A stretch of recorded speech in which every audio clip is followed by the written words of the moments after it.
Hello, dear friends, and welcome to the next terrifying episode of Random Rhapsodies, Sonnet of Blood. I am Matthew R. Dawson, your friendly neighborhood host and game master, and joining me around my virtual table tonight are Brandie, Dyto, Joe, Marty, and Natalie. Say hi, everyone. Hola. Hi, everyone. Hello. Now, before we begin, we do have a few announcements to get through, starting with the first of our two sponsors for tonight's show, Hero Forge. Marty? Hero Forge offers fully customizable tabletop miniatures with dozens of fantasy species and thousands of parts to choose from.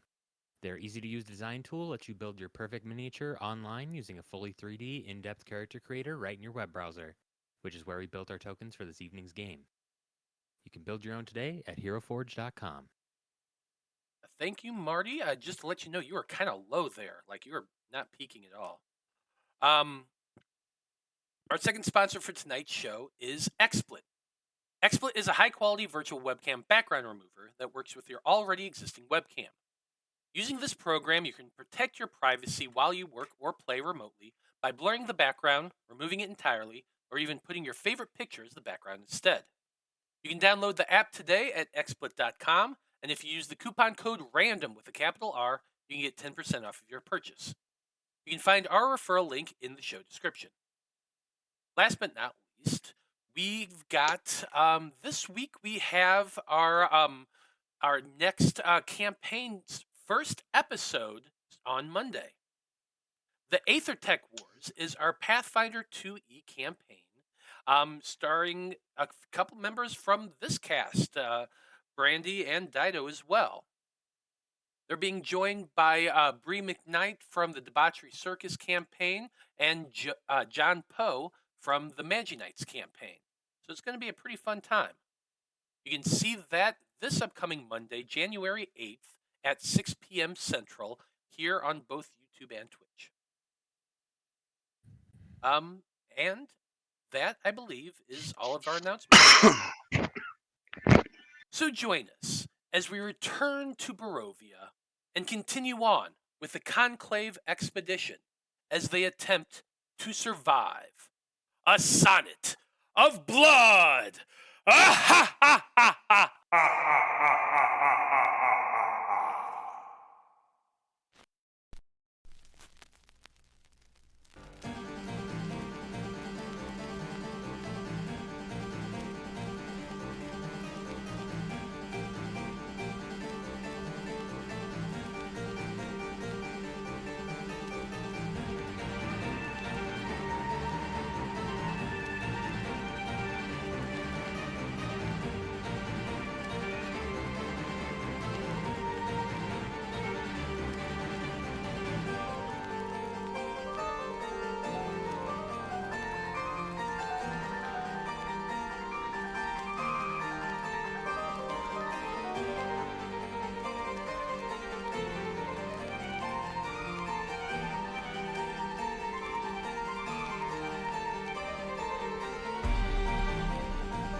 And we're back. You all know that we do the recaps by offering up the Random Rhapsody coin, which is good for one free Nat 20. If I do the recap, I'm going to get the coin, and nobody wants me to get the coin. That's a terrifying prospect. So instead, somebody probably is going to do the recap. Who wants to do it today? I will do it. Okay. Well then, Delphine, tell us what happened last time on Sonnet of Blood. Last time we decided to leave the monument that, what was her name? What's her name? Irina? Irina had an episode at, and take a walk to see if we could find the bones of the manor guy's son. We were able to find the bones, but nobody had a shovel or terraforming methods to dig a hole to properly bury the bones. So we decided to hole up for the night, find somewhere safe to sleep, and we were going to bury the bones in the morning. We decided who was going to do watch. I constructed a tiny hut for us all to sleep in. And about quarter of the way through the night, we get surrounded by 2 wolves. And those 2 wolves are accompanied not by 1 man, but by a man and a half. Strahd and a zombie version of Irina's brother is Strahd easily dismantled the hut we were all huddled in, wanting to take Davos. Cog has started to become Strahd's friend, and as Strahd was trying to take Davos away, Delphine, not being logical and stuck in her own childhood trauma of being stuck with the hag and seeing what they are capable of and what they will probably do to this poor little boy, just kept trying to steal him back from Strahd. It obviously did not work. And then, after her failure and still stuck in her own childhood traumas, she takes it out on Cog, where Cog says that next time you pick me up, I will kill you. And Delphine said, you can certainly try. And walk. After Delphine walks out... There's no try. After Delphine walks out, Irina takes her short sword and finishes off the zombie version of... Indeed. Well, let's see here. Where's that random Rhapsody coin? There it is. There you go. There's a random Rhapsody coin. Don't forget to use it. It's only going to last today. Well, Expedition members. I'm looking a little low right now, so I'm going to turn myself up a bit. Anyway, so here's what's going on, Expedition members, because there's a lot. With Strahd's departure, the ruined manor house you all had been trying to sleep in has been plunged into total darkness. It is difficult to know exactly what time it is, mainly due to the fact that the ever-present clouds overhead completely obscures both the moon and the stars. But at a guess, given the fact that you were all in the middle of your second watch when Strahd showed up, you can estimate at least maybe somewhere around midnight. Maybe it's an hour or 2 away. It's hard to tell. Delphine, you and Irina have already stepped outside the ruined manor, while Cog, Urzak, Danika, and Vide put their armor on and prepare to leave. I imagine what is currently forefront in all of your minds is the fact that Strahd has taken Davos away from you, and given the fact that you all saw him teleport away, the odds that he has already handed the child over to the Morgans at the windmill are pretty good. For your own parts, the distance between yourselves and the windmill is considerable. You are currently on the western bank of the Luna River, on the far southern side of the ruined town of Aldra, which lies along the basin between 2 large hills or small mountains, depending on your perspective.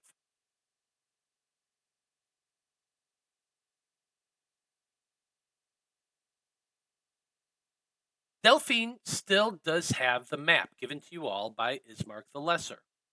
But given the fact that it is the dead of night, you aren't sure how much that's actually going to help you out in this situation. But regardless, your current goal remains clear: to get to the windmill and rescue Davos before your worst fears are realized. So, with that in mind, expedition members, what do you want to do?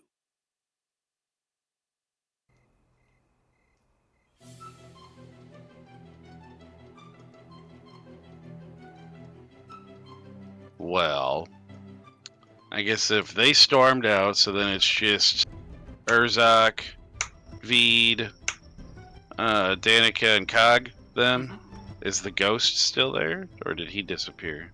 You haven't seen him since, like, the beginning of your Okay. watch. Okay. This is gonna be a problem, guys. This is not about the boy for her. This is about her. And her... She's had something with these hags. I think she said she's dealt with them before. This is all about her. This is not about the boy. She would have gotten all of us killed right now. You understand that, right? All of us would be dead. Well, you'd be a little more dead, Vide, but all of us would be dead. Sorry, I can't help myself. You know it. You guys fucking, you laugh and you giggle, and then it keeps going. I saved our lives just now. Now we can get the boy back, because that's what Strahd values. He values strength in this land. And he flat out told us, if you take them from him, take the boy from the Morgans, he belongs to you. So that's what we need to go do. Danika, Vide, Urzak, what are your thoughts?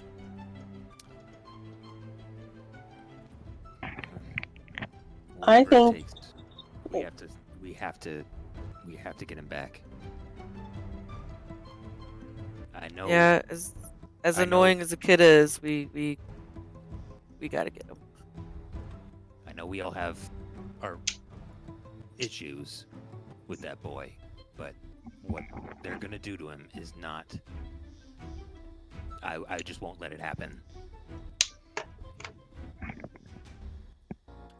Yeah, I'm gonna do whatever I can to protect that boy. I always have been, and I always will. You know, it's kind of my thing. I am a life cleric. You know, my lady would not forgive me if I purposely allowed the boy to come to harm. But we can't be going against Strahd right now. That's that's crazy. But y'all, that could have been any single one of us. And what would we have done? We couldn't have done anything. Like what? If Strahd, like any of us. I don't see. Just that little bit of a conversation we had with him. I don't think Strahd just does things on a whim.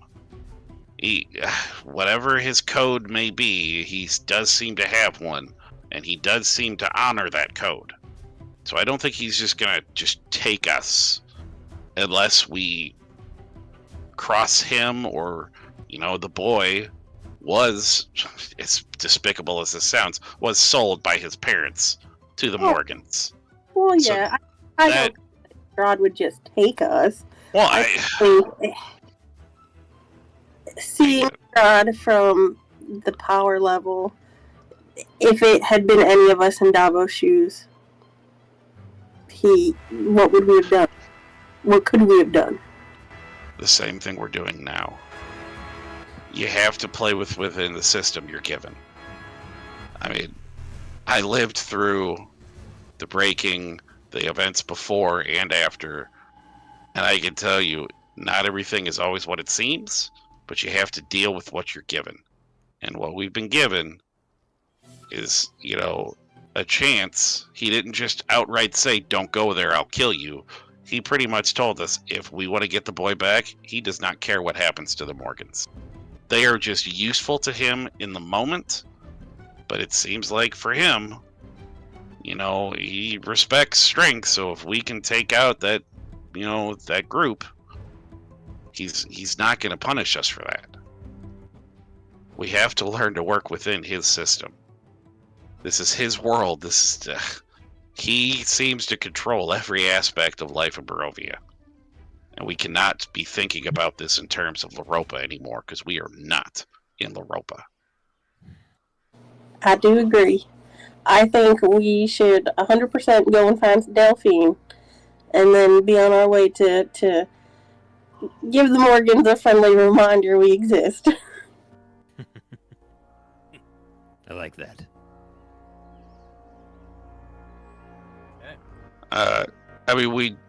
Urzak was helping Cog build a litter to carry the body of Ismark with them. Could we put? Is there a spot we could? Because I don't know if taking him on this journey to go get the boy is going to be the best.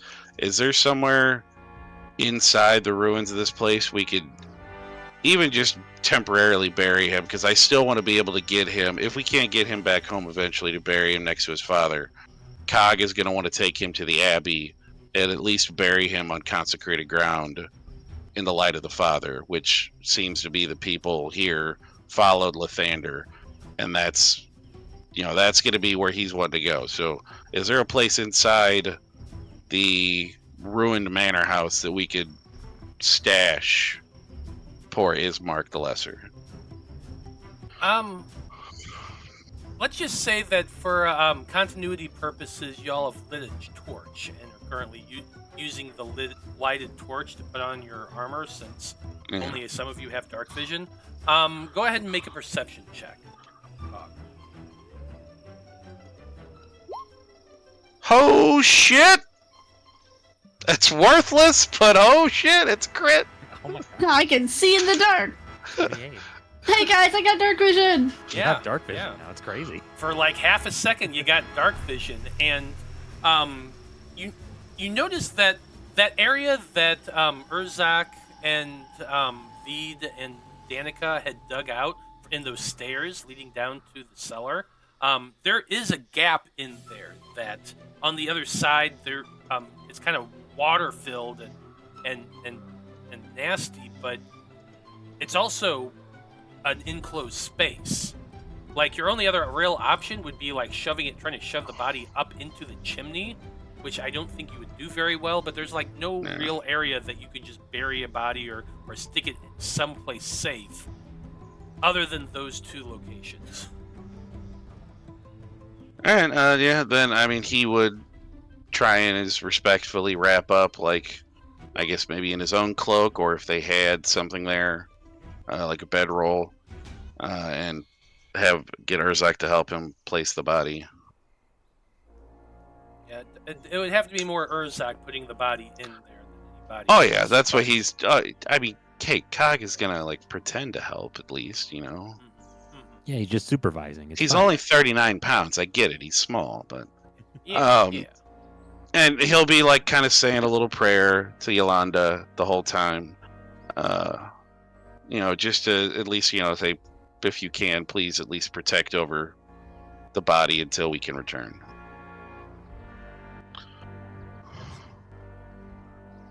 Well, you do place the body down in that area, being as respectful as you can.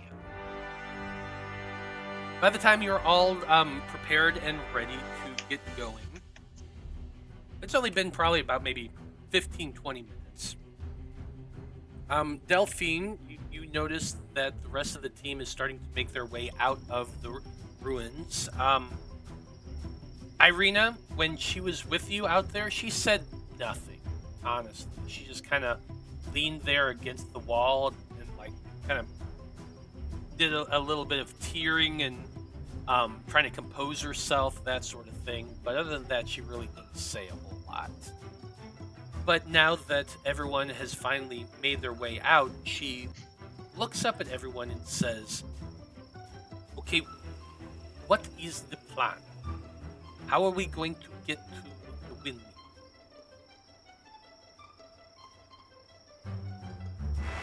I suppose the old-fashioned way. We walk. It's gonna be a trip, but we gotta make it. So here's basically how this is going to work, Expedition. What we're going to be doing, because we all talked about it, and we don't want to do a really long, several sessions trying to get back to there, and that's fair. It does suck sometimes backpedaling. So what we're going to do is we're going to be treating this as a dice challenge. You know, one of those I would walk 500 miles kind of things. It's only 17 miles, but still. Anyway, it is a minimum of 17 miles between yourselves and the windmill. Though, I mean, depending on the terrain you're getting through, it might take longer than that.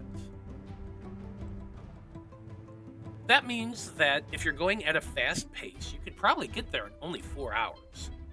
The problem with that is, it's the dead of night. And the night is dark and full of horrors.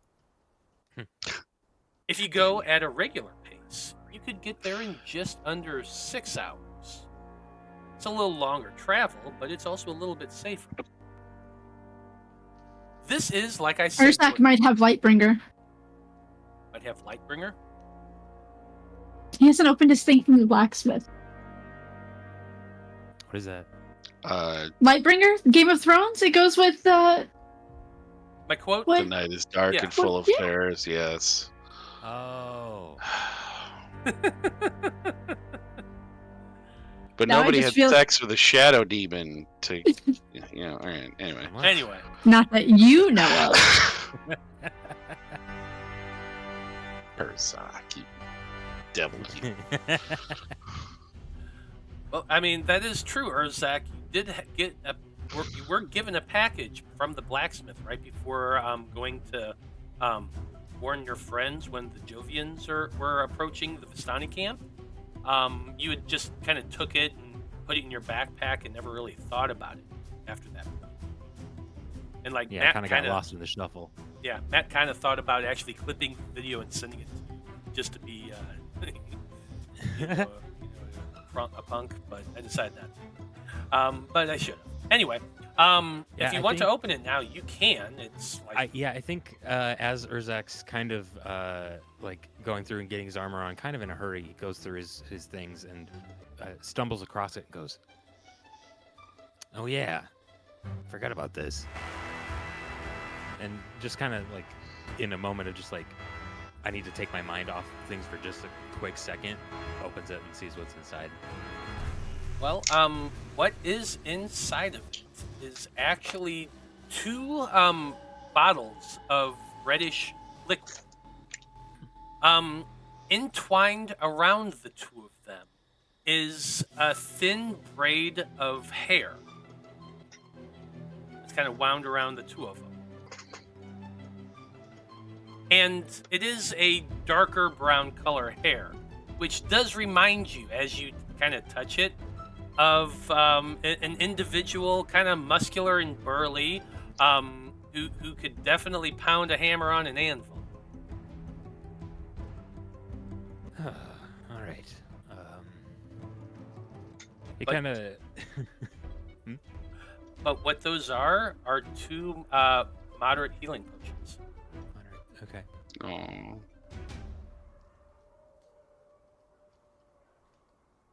Yeah, as he's putting his armor on, he kind of looks and opens that and looks at them and breathes for the first time in a while, just kind of like a exhale of like, all right, thank you, quietly to himself.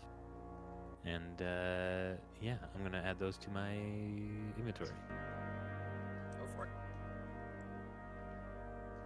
So, here's my question to you all. How are you traveling? Because it is at night, and there's a lot of bad stuff in Barovia. Are you traveling as fast as you can, doing a fast pace? Are you keeping an eye on things a little bit and going at a regular pace? Or are you traveling stealthily while also trying to get there, which is going to be a slow pace? I think we need to go normal. You know, going quick is just gonna, lead to trouble for us before we even get there, and then to have to, fight them. However, we end up after a quick travel. I think the normal pace is the way to go here. I agree. I agree. Okay, y'all, let's do it. So, I'm just gonna I'm gonna tell you what the DC is now, and I'm gonna tell you that these are group challenges. Everyone's going to make the same roll. 3 successes is a win for that round. Okay, you got 6 people and doing it all at once. So as long as between those 6 you can get 3 3 over the DC, you've succeeded in that part of the challenge, and you've progressed on your course.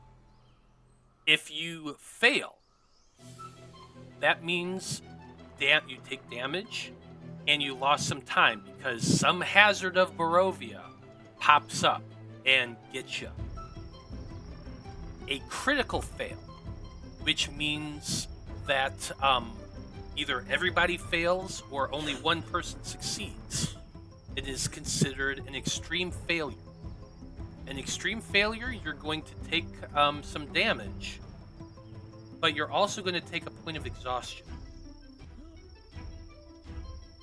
It's harsh, but you are literally traveling at the dead of night over a mountainous terrain across a river. This is not an easy thing. So, I'm gonna assume that like these checks are kind of like an overtime kind of thing, so we won't be able to use guidance.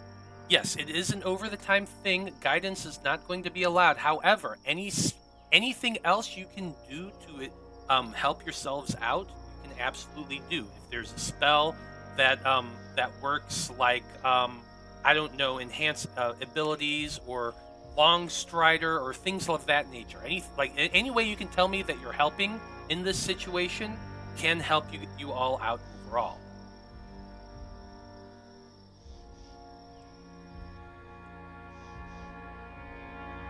So, you got 5 skills: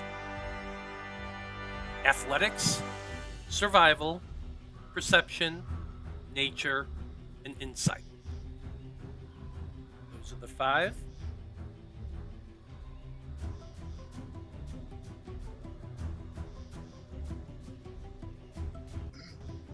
Do we just choose any of, like, do we have to have one of each? Well, or does everyone's it not going to have to do one of each. Yeah, everyone has to do the challenge. 3 successes get Oh, you. no. I mean, What?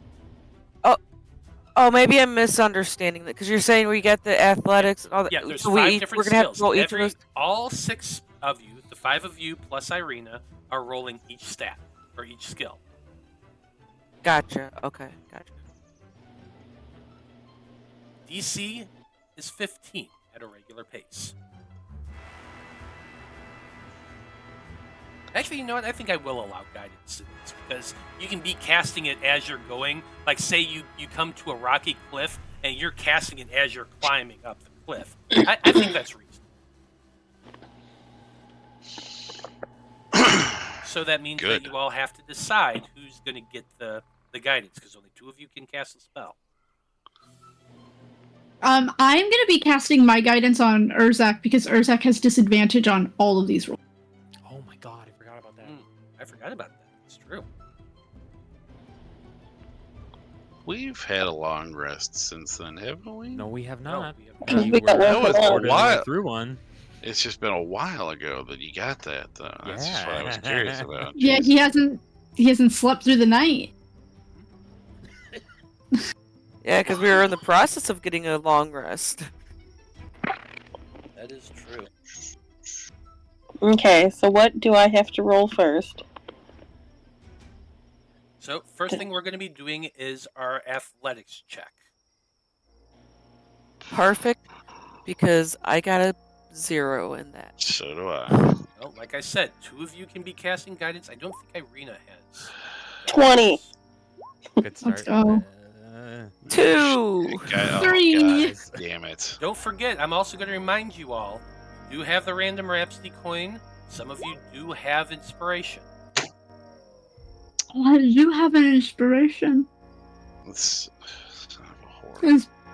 Is that a reroll? How does GM inspiration? GM inspiration is a reroll, or using it to roll with advantage.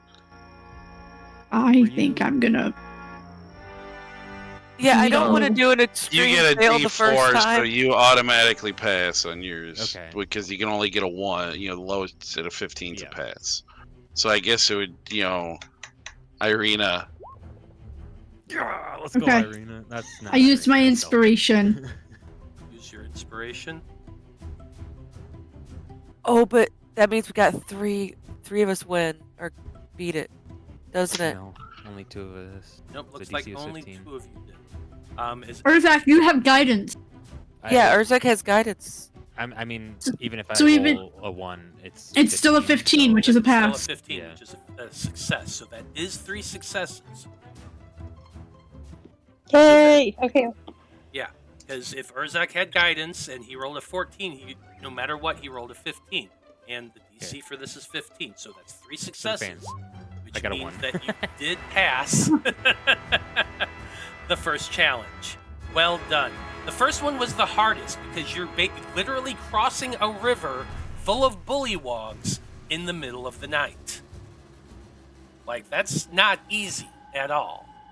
This kid better appreciate this shit, I swear to God. Mhm. Second part is your survival check. This is you trying to figure out the best route to take across several mountains in the middle of the night. Nice, 15. I got a 20. 30, 20. I'm scared. Okay, I don't pass. I got a 7. I got a 15. Okay. That's 2 successes, y'all. That's 3. We got No, 3. I mean that's 2 overall successes. Oh. 'Cause Oh, had I to got get you. you had Got to you, get got you. 3 to pass. So part I see 2 what of you the mean. challenge. Part 2 of the challenge, and you have succeeded. You are following the path, looking for those little goat trails through the hills. You have to have at least a couple torches. I want 2 people to take torches off their inventory sheet because you need to have these as you travel. There's no way around that.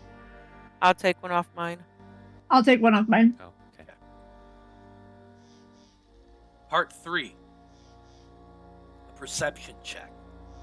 You're looking because it's the middle of the night and it's full of wolves and God knows what else. Ooh, I got a 9. 22. 8. God, Son of a... Man, I gotta burn. Damn it. So that's what? 1 pass? Can we give a guidance to Irina? Yeah, I think so. Can I? Yes. I'll 'cause allow it. You You didn't didn't. give Marty the didn't Urzak. roll it. Yeah, he didn't roll it on this one, so I will use the inspiration I had to reroll Oh. mine. Can I give somebody a bardic inspiration to bump theirs up? You could. Maybe who's got the next closest one? Maybe Irina? No, Well, she's Irina got- just gave guidance, Yes, so she that'll is bump her up to passed. 15. So Urzak, maybe he'd have to roll at least a 5. Urzak. Bardic inspire yourself a little. Yes. Oh no, it's an 8. Never mind. I'm sorry, Yeah, I here's got an disappointment. Who am I the next one? You're the next thing. yeah. Looks like- I can't inspire myself. What about Cog? Well, Oh, I can re-roll I had inspiration from the end of the session, so That's up to you if you want to use it.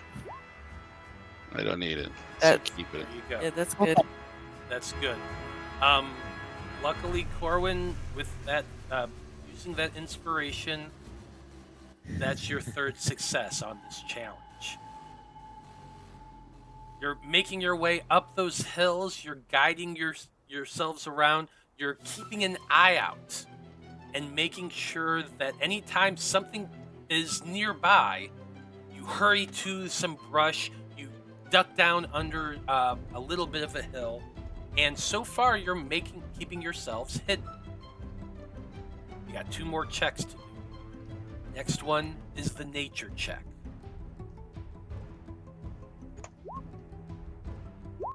I got a 4. I got a 9. Irina got a 16. Ooh, I got 19. 16. Nice. That's 3. Great, yeah. There you go. Very nice. Your nerves are becoming short as you continue through the darkness, but you're making fairly good time. It is tiring, not gonna lie, but overall, you're keeping pace with one another, you're looking out for one another, and you're getting closer and closer to where you know a roundabout the windmill is. Next one, the last. This is your insight check. You want to get close enough that you can get to the windmill, but far enough away that they don't spot you. Because I know you all want to take a long rest before you 6. assault. 17.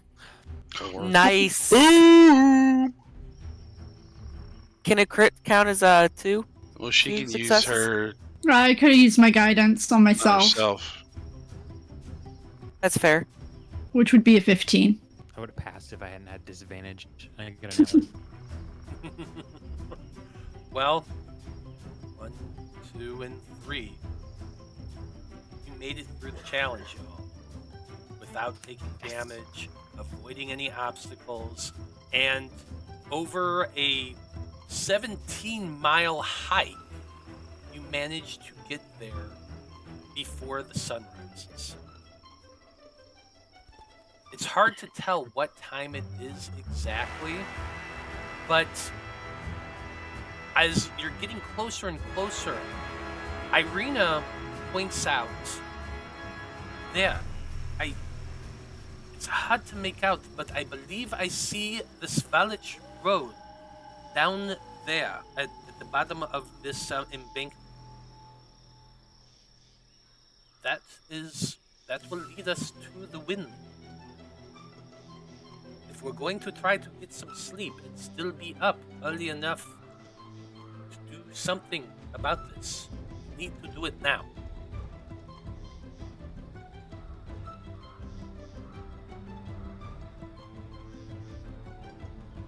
What do you do? Sure.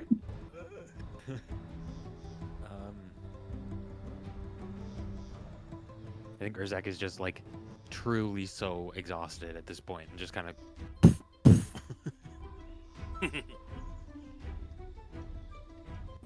How far away are we from the windmill? At this distance, like it's still pitch dark.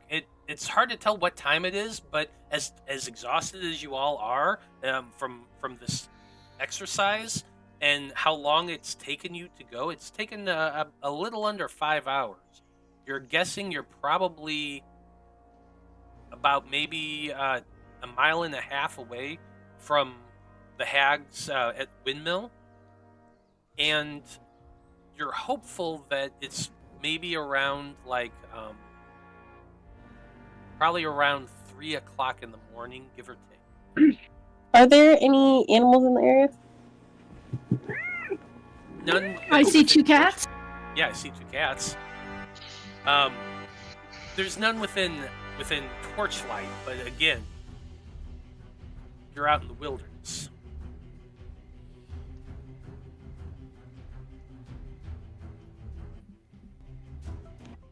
Okay, that's about it. I guess if I don't see anything, I can't really. I mean, Yeah.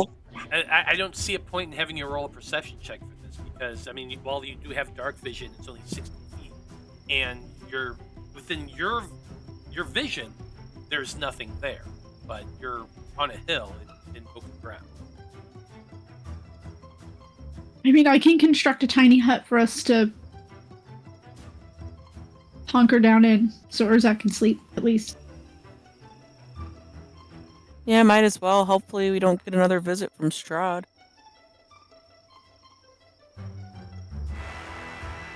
We'll see.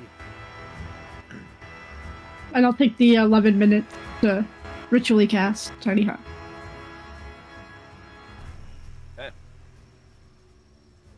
You cast your tiny hut while everybody else is just circled up around you watching, looking for anything to come out of the darkness. Your spell is cast, and everyone steps inside the moderately comfortable, if not, bumpy ground of your tiny hut. About 30 seconds later, Strahd shows up and dispels it, and then flicks you off. Boo, boo. I'm coming for you next, man. Yeah, he just pops in and is like, ha ha! And then, I'm kidding. Poor sport. Boo. You know that house on It's a Wonderful Life? That's what your castle's gonna become. Just broken windows. Yes. Yes. Well, I assume you all set watch and try to get some sleep. I'm gonna take the first watch because I'm gonna add a spell into my spell book. And it should take my whole watch. I'm gonna add Hold Person to my spell. Okay. I can take a watch with you if you would like.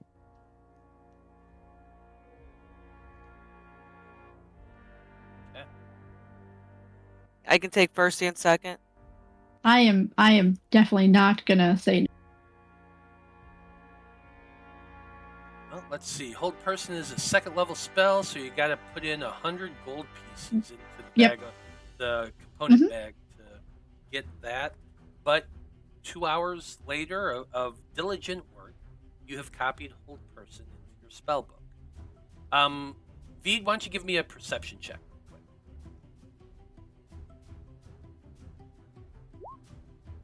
That would be a 10. Well, good news is, for those 2 hours, nothing happens. And I'm going to very quickly narrate that your watch goes by without issue. However, you did go to bed at 3 a.m. So by the time everyone's woken up, it is daytime once again.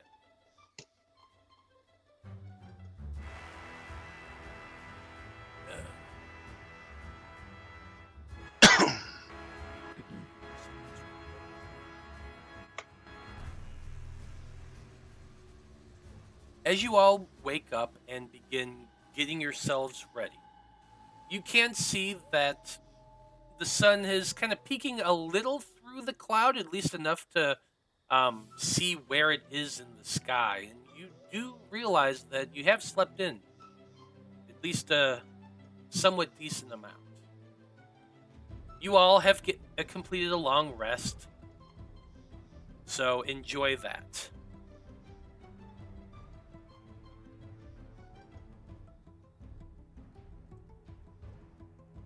I recover that level of exhaustion then? You do. Oh, okay. So wait, we got a long rest in 2 hours? No, I just didn't bother having everybody roll. Ah, gotcha. Okay. No, I was just fast forwarding through it because it's 7 o'clock, and I was thinking to myself, why don't we take an early break today?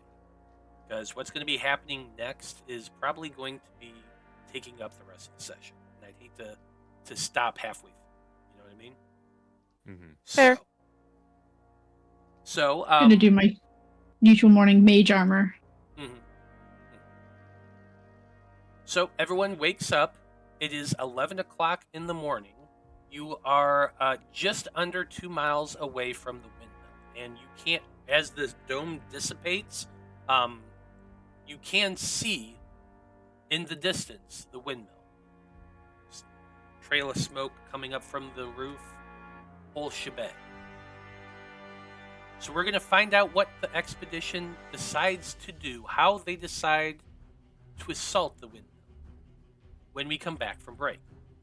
So stay tuned, everybody. We'll see you in a few minutes.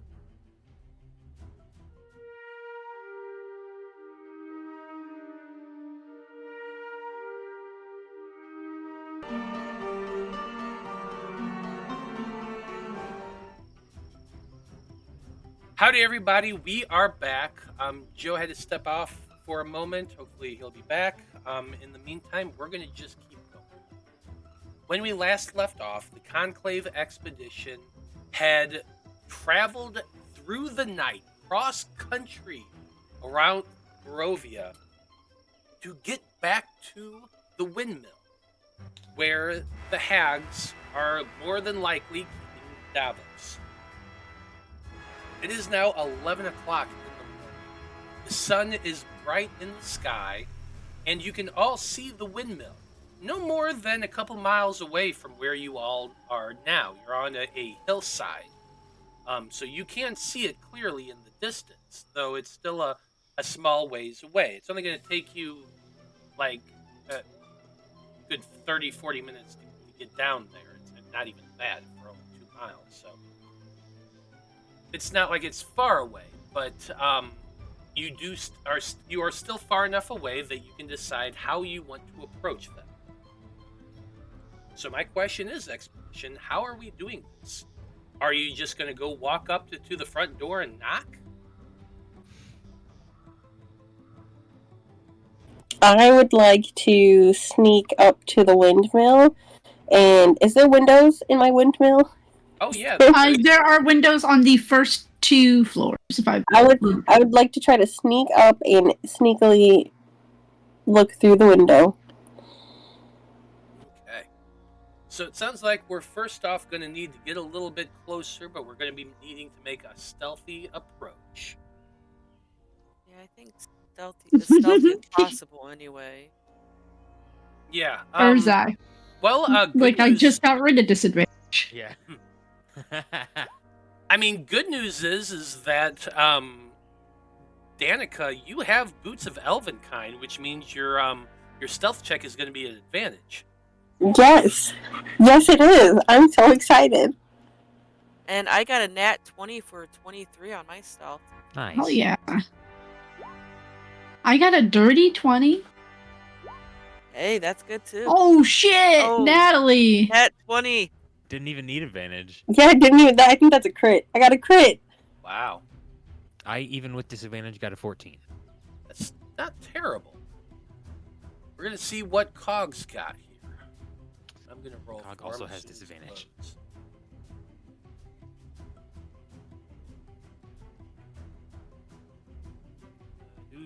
loads. I mean, shit, yeah.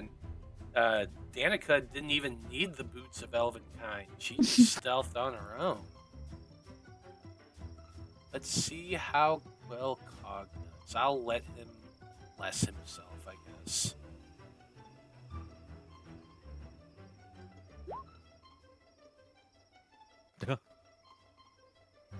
Somehow he still rolled a 12. Does he still have my bardic inspiration from yesterday that he didn't use? No, he doesn't. Damn it. You would have had to declare that one. I mean, I was prepared to suggest that Urzak picks him up if he failed the stealth check. Well, He's it's a 12. It could be worse. I do imagine that Cog, Urzak, and Irina would hang back once you get to a certain point, since we do know that that Danika is planning on stealthing ahead. So there is that too.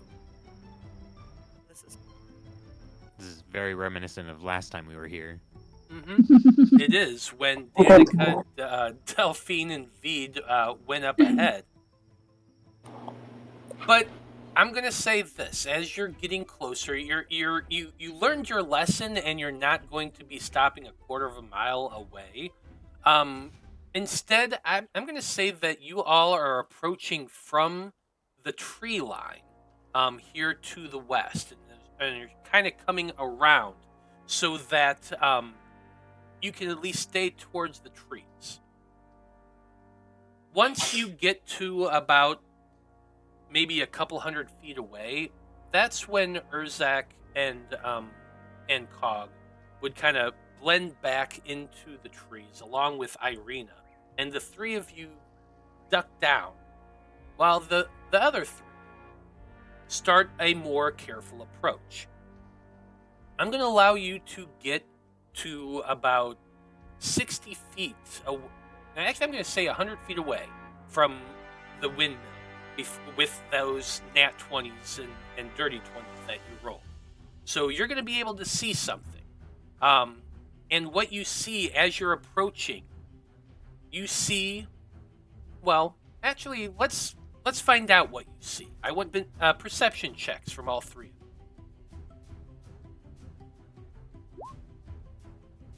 14. 21. I am going to use.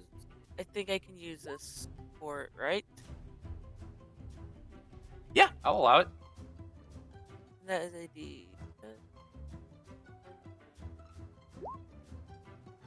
So 18 for me. Okay. So I'm going to say that both Delphine and Vide would notice that there is a figure standing on the outside of the windmill. I don't know if you remember this, but I described that between the first and second levels, there's a little bit of an outjutting of a what's the word I'm looking for? Of a walkway that goes around. A what? Like a catwalk? Yeah, like a catwalk. Kind of pushed out from the center of the windmill, between the first level and the second level. You can see that there is a small figure about. Like, you're seeing at a distance, so it almost seems like a child size. But it definitely moves more like an adult. Delphine, with that 21, your Fey Elven eyes would be able to see that the figure is green and has large ears. And while you can't see all of the features, there's a pretty good guess who's standing there on that catwalk. No doubt looking around. Probably a sentry. He's about, 100 feet away? 100 feet away and about, well, yeah, let me do a... How far away is everybody else? The moment I wish I was a sorcerer with subtle spell. They are only about 100 feet back from you, because I think I said it was a couple hundred feet. But I'm not going to do it. If I were a sorcerer with subtle spell, I'd vortex warp him right to Cog. Yeah, that's not a bad idea, unfortunately. Yeah, I don't think it would quite work as well. He is, let's see, 15 feet in the air. On that thing is 15 feet up. Yeah, I got 120 feet. Okay, so yeah, you might be able to reach. I could, but I'm not going to do it. We're being stealthy. If I had subtle. Yeah. That's fair.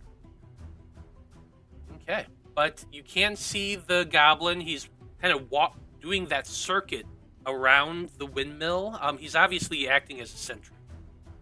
But I do point it out, like, quietly to the other two that are up here with. Certainly can.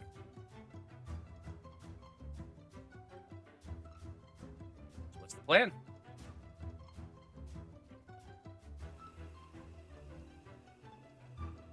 I'm just waiting on a signal from you guys. Delphine is, I think, going to stay, give or take, where she is and try and still, like, be hidden. That way she can get in quick if she needs to, but also get out. And Danika, you're saying something about you wanting to get closer to the windmill previously. I do. Can I sneak closer without him seeing me? Can I sneak? Well, I mean, you can try to sneak. I'm gonna try to sneak. I'm gonna do it. I'm gonna try. Are you just you're just doing it with your boots of elven kind? You know what? Yeah, I am. I'm gonna try it. Yeah. I'm gonna go for it. Go for gold. Well, so if you're just sneaking and doing nothing else, you do have your boots of elven kind, but it is more visual. So give me your stealth check at advantage, and we'll see whether or not Toby spots you. I got a 27. Jesus. Natural Christ. 20 Just another nat again. 20. Yeah, great. Yeah, you watch. I'm gonna just let you see where Toby is on the map here. It's not quite 100% perfect accuracy because, like, on the map, you're only like 80 feet away from there, like 90 feet away, so you're not quite that distance, but close. So I'm gonna show you this. You see Toby there. He's on the catwalk around the windmill. You're watching as he starts making his way north. And you realize this is your perfect opportunity. So feel free to move your token on the map wherever you're wanting to go with that 27 freaking stealth. Well, I'm just gonna walk up to. I can't find myself right now. Can't find yourself? We're in the We're on the bottom bottom left. left corner. On the bottom left. Oh, there I am. Okay. Let's see. I can only move about 5, 10, 15, 20, 25, 30. Can't I dash? I can dash, right? You can. Yeah. I'm not really doing a round right now. You can move farther than that. I want you to kind of give me an idea of what it is you're doing. I am gonna. Here's some bushes. Well, I want to go closer. I'm gonna go closer. Is there a window over here? How far away is our good friend Toby? Is he just starting to like round it to the other side? So by this point, as you get up to the windmill itself, you would kind of hear him walking along the catwalk. You're gonna have Okay, to. I'm gonna book it this way. What's that? I'm gonna book it the other direction. Well, see, at this point, now that he's coming around and closer, I'm gonna need another stealth check from you. Okay, I'll do my best.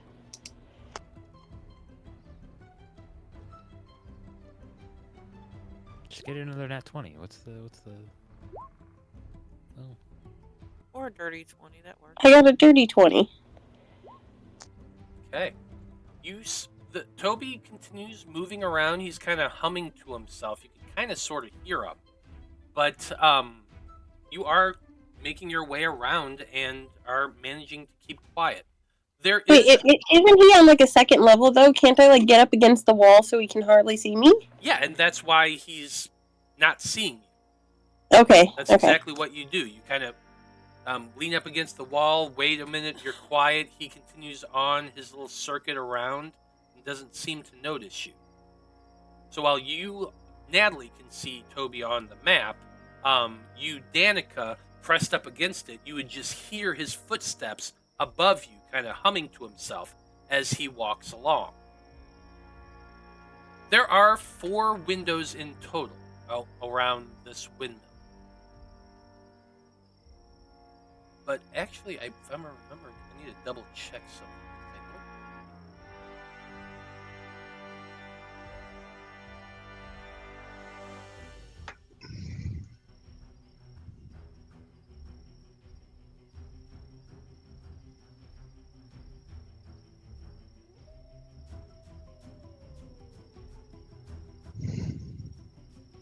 Just want to double check where those are.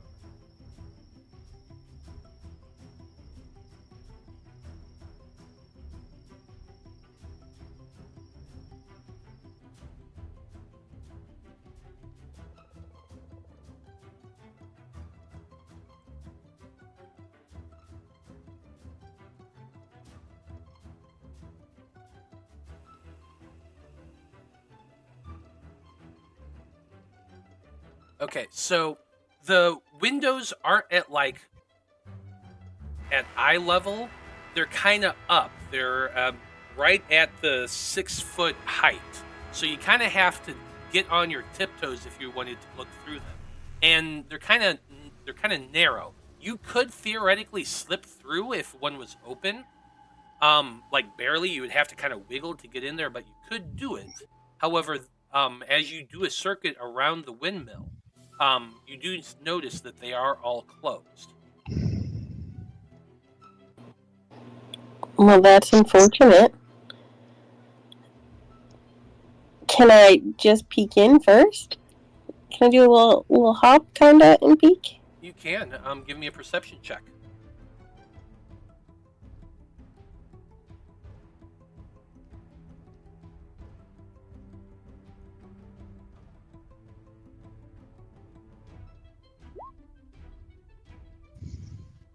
$16. Glancing into the window, we're going to say that you're at this window right here. You would be able to see two individuals inside the window. It's dark, completely dark, but you have dark vision, so you're able to see them. You recognize the old woman from Jova Village, Mrs. Morgan. She is currently moving around the kitchen. It looks as though they've been geared up and they're kind of waiting. Morgan has her hand on this weird-looking black chest in the kind of center of the building. On the western side, along some long-ass column of stone that takes up the center of it. You're kind of glancing around, looking, and it looks like the ground floor of this windmill has been converted into a makeshift kitchen. But the whole area, from what you can see, is filthy. Besides Mrs. Morgan standing next to that chest, you can see that there are baskets and dishes piled up in several places within your view.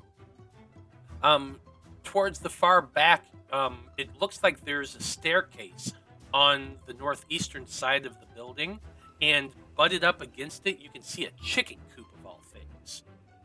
You can also hear a little bit of clucking, as well as the croak of toads coming faintly from the inside of the building.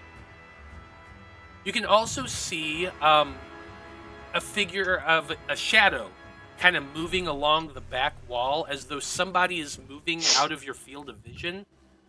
But for one moment, they step into your vision. And you can see another woman. One of the women that had come outside the first time you all arrived at this windmill.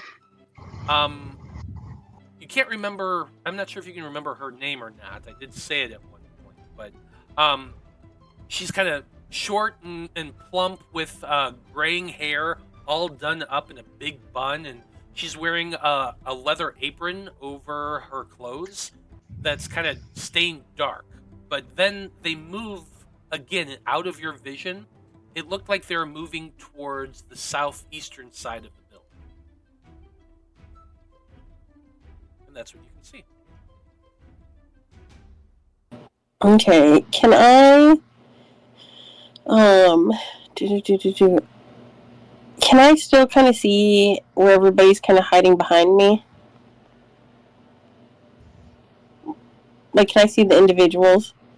Because I know where they. So I imagine that you would not be able to see Urzak, Irina, or Cog. Definitely. Well, yeah, but what about Delphine or Vide? I actually do need another stealth check from the two of them. So let's find out. 15.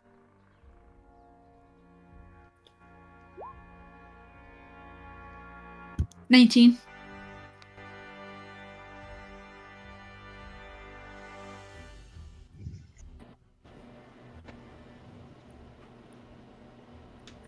I'd be up by Vide behind these. So I guess what I kind of want to do, if I can, is I want to point in their direction where I kind of know that they're hiding, and cast message, so that I can let them know what I see.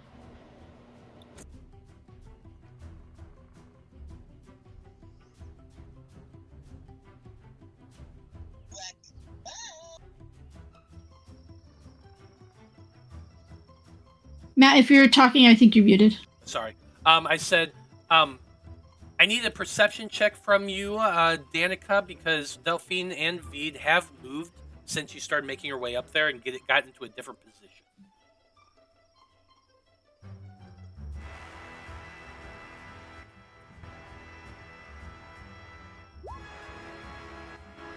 Yeah, I got 11. Perception is not my go-to.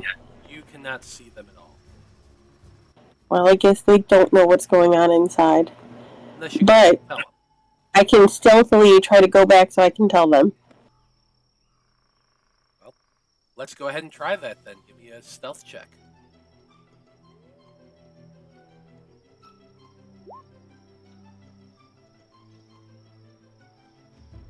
I feel like I'm playing with fire. I got a 16. Okay. With your 16, you start making your way back down the hill. I would say that probably Delphine would be the first one to spot you coming back down the hill and would be able to kind of peek out from around the tree and wave you over.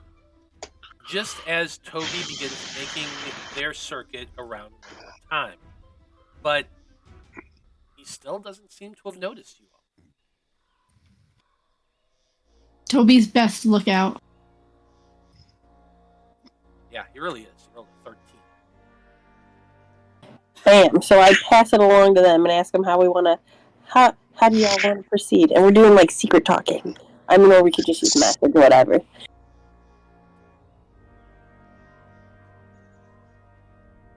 You said there's 2 of them? Inside? Yeah, there's 2 of them that I saw. It's Mrs. Morgan, and then was I able to recognize which of the other one it was?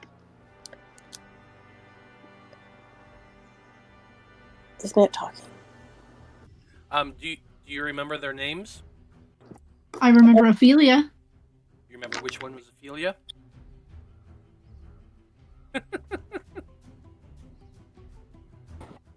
Well, I mean, I don't know if I wrote down a description. It was Ophelia. Was it Ophelia? It is Ophelia. Okay. I don't think we got a name for the other one. Yeah, but I described the other one as tall and skinny, like Oliver.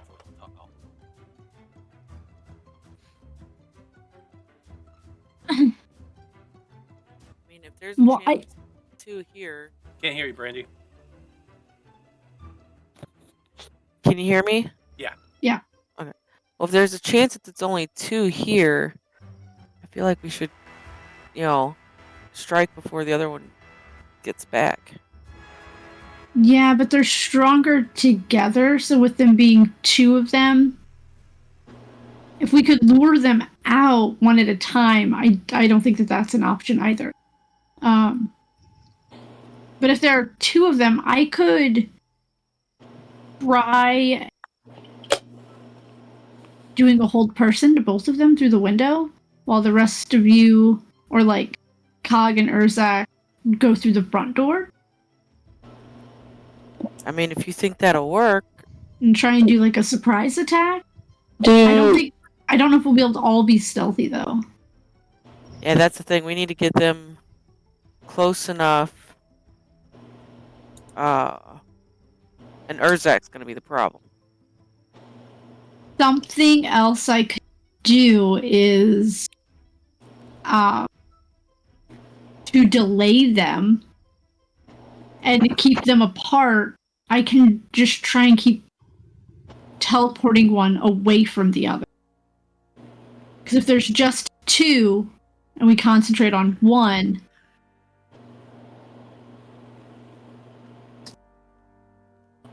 I just have to be able to see where I'm sending. Matt, how far away? Like, if we get to the windmill and the first level of the windows is 6 feet, is there a second set of windows higher? Yeah, the second set is just above where Toby is. Like where Toby's walking, above his head, at the 5-foot range is the second set of windows. Do y'all think there's a way we could lure away Toby and get rid of them first and try to sneak from the second floor since they're barricaded? At least 2 of them are barricaded in the first. I think Toby, as soon as he sees us, is gonna do what he did last time and just yell for help. No, he definitely will. And I mean, while I could shoot him, that's gonna kind of give us away.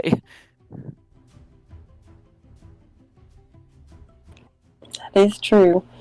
Maybe we should go back and talk to the other 3 too and see what they think.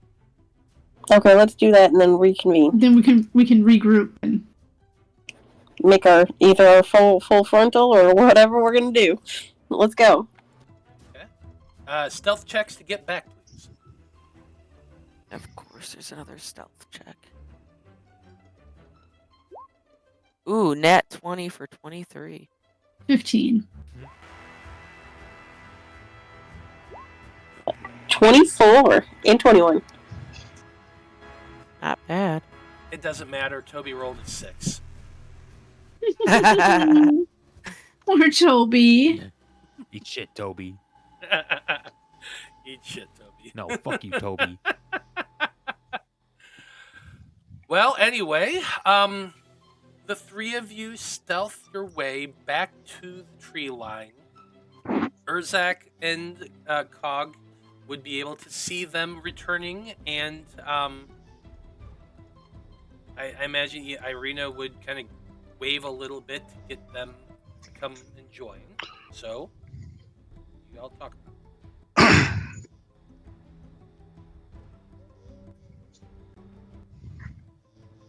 What's So the plan? yeah, what do we want to do? Do we want to lure them outside? Oh, I would think it'd be smarter to get them outside because I don't know if are they stronger inside. They're stronger together within proximity of each other. But 2 of them, last time we were here, didn't look like they could leave property line. Wow. I could be wrong, but that's just what it seemed. Where would the property line technically end then if we could get the one? I kind of point out. I think it's on the other side where we were last time, right? It was on the other side of the windmill than where we are now. They did actually stop at along the path leading away from their windmill on the other side of this map. Yeah. Yeah, I'll point out where they stop. Which is kind of over in this area. But then Irina does speak up and says, that is just as much likely that they just chose not to chase us beyond a certain point. That's true too. Crazy idea. We set the windmill on fire. We still get the boy out, but we go for a big surprise. Huh? Well, Danika, what was inside again? Because the outside is stone, right? Stone is going to be moderately hard to catch up. Well, the windmill itself, that would probably churn any device that they might have inside, making their flour, which we know is children, would probably need that windmill functioning. That's true. Could we try... Is there any areas, Matt? Like, didn't you say they were keeping chicken? Chicken? Yeah, there was a chicken coop on the far side of it, the northeastern side, next to the stairs leading up. And there, as you're looking around, there was like boxes and crates and different things too. And there was that big column in the center. You couldn't really see what material it was. It was a little bit far. But you can look up and see that of the windmill, the giant fan, it's only partially covered in cloth, and it only vaguely catches the wind. But the entirety of the thing, the frame, is made out of wood. It's just much of the windmill's outer structure is either stone or plastered. But if we get them out of the windmill, if we have to fight them, we have more terrain than if we're inside. Yeah. As well. I was gonna say, since Matter, is there anything outside? Because with chickens, maybe there's like any sort of like feed or like hay or anything like that outside. Is there anything like that outside of the windmill? Not that really, no. no. I mean, there's like dry grass and brush all along the outer area, but like you haven't seen any big piles of hay or anything like that. No. Do you think we could set like a bush on fire and kind of lure them out with that, and kind of, I guess, be well hidden to get the preemptive strike on them when they come outside?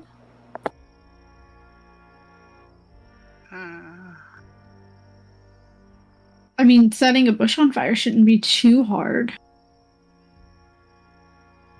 I mean, we could always just like throw a torch at the bush. Yeah. Is the windmill actively turning right now? Yes, there is a slight wind and it is very slowly turning. I mean, we can disrupt that. I mean, if you're gonna set a bush on fire, we can set a bush on fire. I mean, if we're gonna set something on fire, let's go for the gusto. Now, flour, in the right circumstances, can be actually rather flammable. So I mean, we could blow the thing up. Hopefully that wouldn't happen.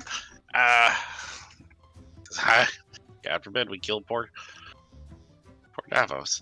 And he's being sincere. That's me laughing as I'm trying to choke that out. I mean, we could just try and like over. I mean, we got to get him out somehow. If you're wanting him outside rather than inside, let's just fucking fireball Toby. I mean, That's true. We could just. That is true. We could just fireball the little green guy. That is how we got them out last time.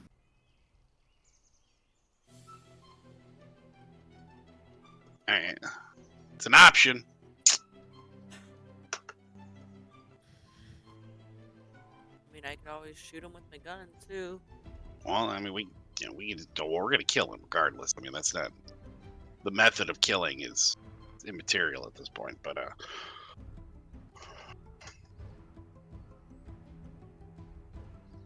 So do we want to try and get closer and hide to try and take out Toby? And have Toby like sound the alarm to get them out? Where was the chicken pen or little coop? The chickens were inside, I think. Yes. Oh, I thought you said they were inside. I thought they were outside. Oh, they're inside? Yeah, they're inside. Oh, I thought it was outside. Okay.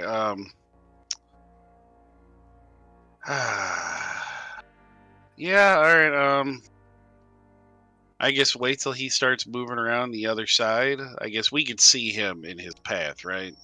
From here, or is the little green lines, are those like walls? No, those little green lines, those are just showing elevation of the hill. Oh, okay. I mean, if we could see him as soon as he starts, I guess, coming around, making the turn, coming around here, we could start moving closer and try and get him as he comes back around. Or? So, you're wanting to wait until he's like got the windmill between you all, and then hurry forward and get in position by the time he gets to the other side. Is that what I'm hearing? Is that, I mean, Yeah, I think that'll work best. Like if we move to like these trees first. You know, what kind of elevation change is it? It's going up. The windmill's on the hill. Well, okay, so it's not like it's like a earthen wall. It's just a hill going up. It's just a hill going up, and then the windmill's sitting right on top of it. All right.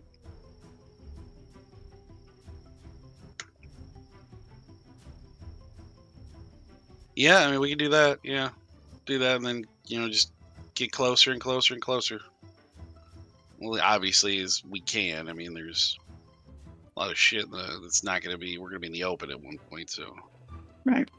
What's this shadow over here? That's a building. That's an outhouse. Oh, okay. Okay. Well, so here's what we're gonna do. You're waiting until Toby gets to the point where he's just around the side of the building, so that he has the blind spot between you all. I am still gonna need a stealth check, but he's going to be making his perception check at disadvantage while he's on that far side of the wall. Technically, it takes him one. He can go full circuit each round. And so, I'm gonna give. yeah. Since we're still really far away, I'm gonna give Urzak guidance. Okay. Okay. And I rolled a nat 1, so. Are you at disadvantage, Nat?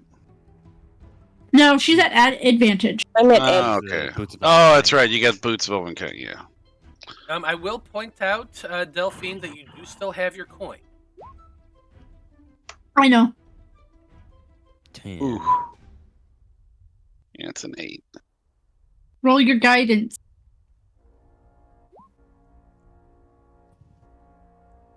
Good It's not gonna be as lord. Plus 4. This is like Blood's nightmare. Yeah. well. Go from a stealthy bastard to a heavy arbor bastard. So from where we all are on the map, we're about 20 feet away. I'm gonna say that Vide and Danika, the two of you are able to get yourselves into position before Delphine is spotted. Urzak, I'm going to allow you to move 30 feet. Cog and Delphine, the two of you are going to be the farthest back. I am okay with that. Wait, where? How far did I make it? It's like You can here, make it or- 60 feet. You have 60 feet of movement that you could have used before Toby makes a circuit around.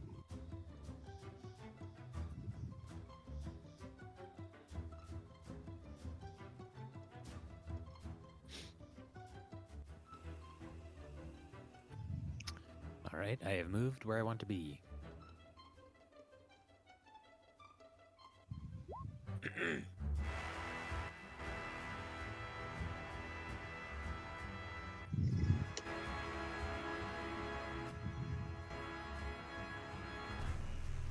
I'm going to give you some good news. I also nat 1'd with Toby. Oh shit. Yes. Urzak, I'm giving you 30 more feet. Delphine and Cog, I'm giving you 30 feet. Position yourselves how you like. So how much would I get in the first time around? Like what, half my Well, 10, no, 15 you movement? rolled Oh. you rolled a 4. Yeah, okay. All right. So that's what Yeah. I'm getting to 30. Gotcha. Okay. Yeah. So because I rolled a nat 1, I'm giving you 30. Although technically you have 25 feet of movement, but still. Yeah, I know. Yeah, it's fine. I'm giving you 30 feet. I'm going to give Irina her movement as well. Let's see. She rolled. It's probably a bad spot to be. I'm going to go with that. Everyone was kind of ducked down, making their way closer towards the windmill. But when Toby gets around, Delphine, you're moving and you trip over a stump or a rock or whatever. You don't fall, but you kind of stumble forward and kind of catch yourself. At the same moment, Toby's looking up and is like, "Oh! Mrs. Morgan! They're coming from the southwest!" he's stupid. He doesn't know directions. And I need everybody to go ahead and roll for initiative. Here we go. Look alive, people. Yay. Son of. What did I just Now, Oh my with God, I rolled halfling a luck, 9. does initiative? I guess because. Technically, yes, it is a skill check. All right, say? Okay, I'm gonna roll bad. Watch. Oh, never mind. that's better. 11's better than 3.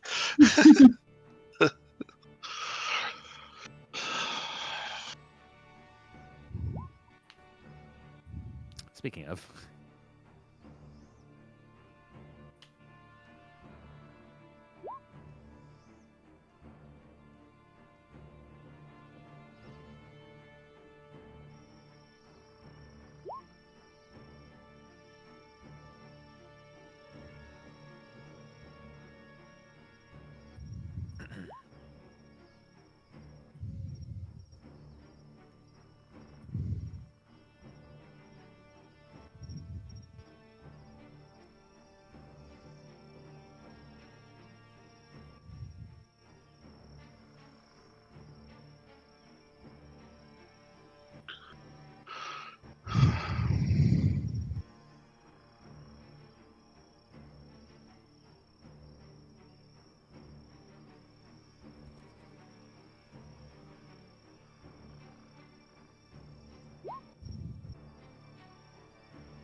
Well. For some reason, it didn't put me in the turn order. No? Did you remember to click your token? I must not have. It usually What'd you just get? automatically. 18? Yes.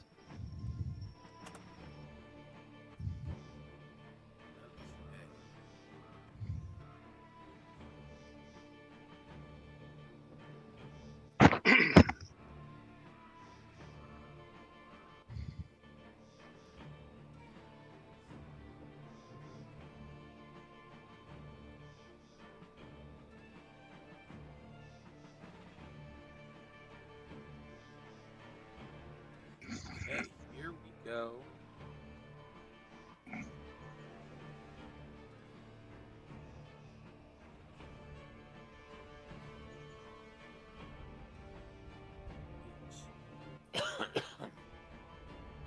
Okay, well, looks like we're starting things off with Danika up first and Urzak's on deck. So you can clearly see Toby standing there on top of that that catwalk that surrounds the windmill. You are currently crouched behind a bush. What would you like to do? Am I still well hidden? He only saw Delphine? He only saw Delphine and Cog so far. Okay. I am going to I think I am going to hopefully oh shit, I don't know what I want to do. Give me 1 second. Let me I don't want to do anything until the hags are out, so I want to hold my action. You can also just I'll let you postpone your turn. Can I postpone my turn? Oh wait a minute, no, that's Pathfinder. Never mind. That's Well, nope. So you can hold it. You can hold an action if you want to. I would like to hold an action, but can I do a bonus action? You cannot hold a bonus action. But can I give somebody a bonus action right now? Use a bonus action right now, absolutely. Then I would like to use a bonus action, and I would like to give. Let me see. 1 second. I would like to give Urzak my bardic inspiration. Absolutely. You turn and give Urzak a big wink. He feels inspired.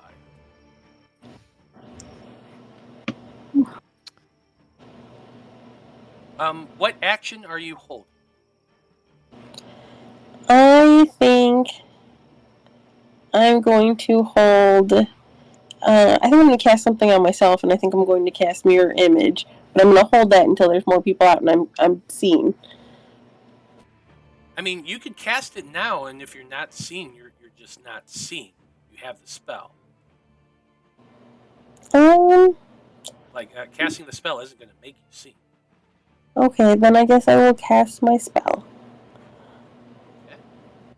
Let me see. Well, how long does it last? I'm going to wait. I would like to wait, because it only lasts a whole minute. Okay, Yeah, but that's a minute is like 10 rounds. Yeah. Okay, well then I will cast it. Okay. Got mirror image going on. Three kind of shifty-looking forms appear around you, making you a lot more difficult to hit. And that is the end of my turn. I don't really have a good token-looking thing for this. Just say that this pink dot is your urge. Urzak, you are up next.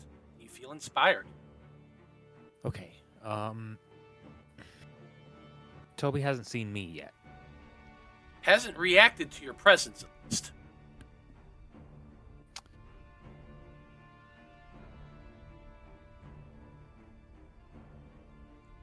Guys, do we think Toby is enough of a threat to try to take him off the board? as soon as possible. I mean, he did turn into a big plant monster. Yeah, that's what I was about to say. Didn't he turn into a giant plant monster last time? I feel like we should be careful. I can barely hear you, Brandie. I don't know why. Is that better?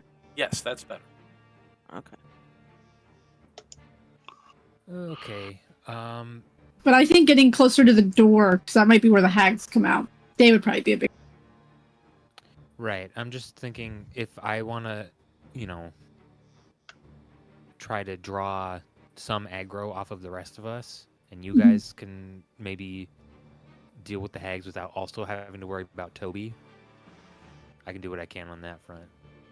Because my plan is I'm going to cast Compelled Duel on him, and then he has to, fight me. Essentially. That could be good. Okay. So I'm going to take my movement. I'm going to get up within... Oh, wow. Is that really 50 feet? Okay. Oh, no, that's 20 feet. Okay. I understand. I can do math. Well, I am going to remind you that he is 15 feet in the air on the catwalk above, in the second area of the windmill, on the upper side. Okay, the range on Compelled Duel, let me just pull it up, is 30 feet. It's 30 feet, so as long as you're 15 feet away from him, I think you'd be fine. Okay.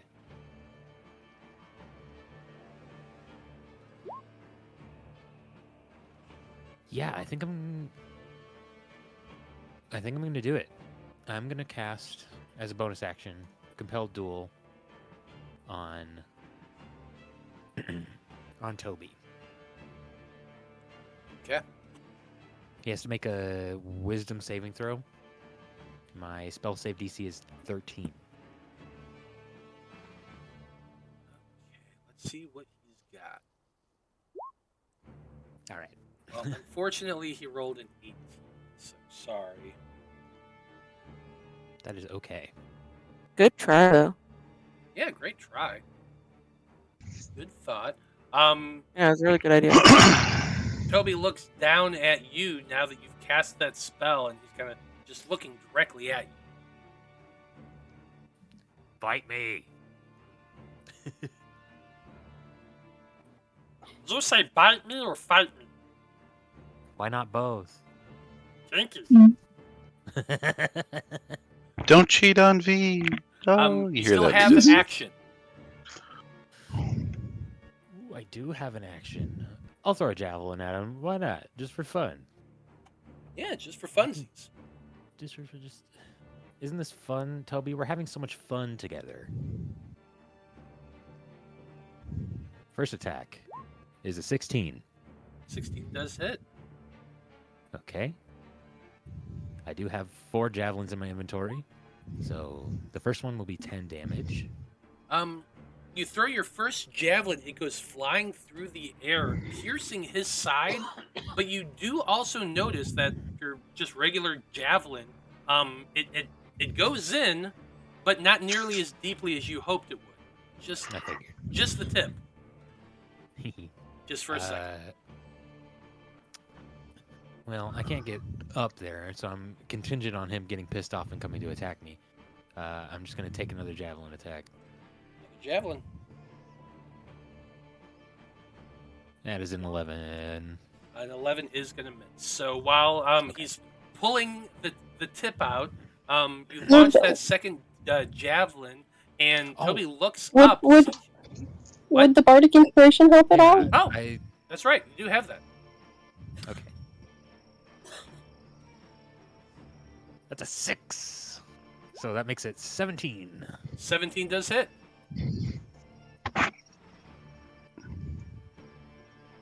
That's another 10, so I'm assuming 5. 5 more points of damage. So 10 total on this turn. Yeah, still 10 points of damage. Not too bad. That second one seems like it's going to miss, but at the last second, skunk right into his back. He just, ow! That wasn't very nice. Come down here and do something about it. That's going to be your turn. Delphine, you're next. I'm going to first go into my Blade Song as a bonus action. Then I'm gonna move in the direction of the door.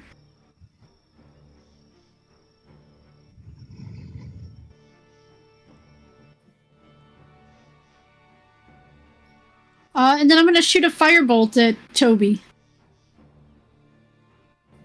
Firebolt at Toby.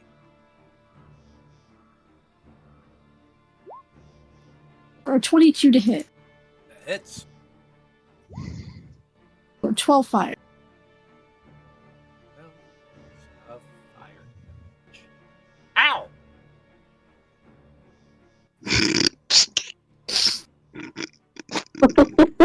So descriptive tonight.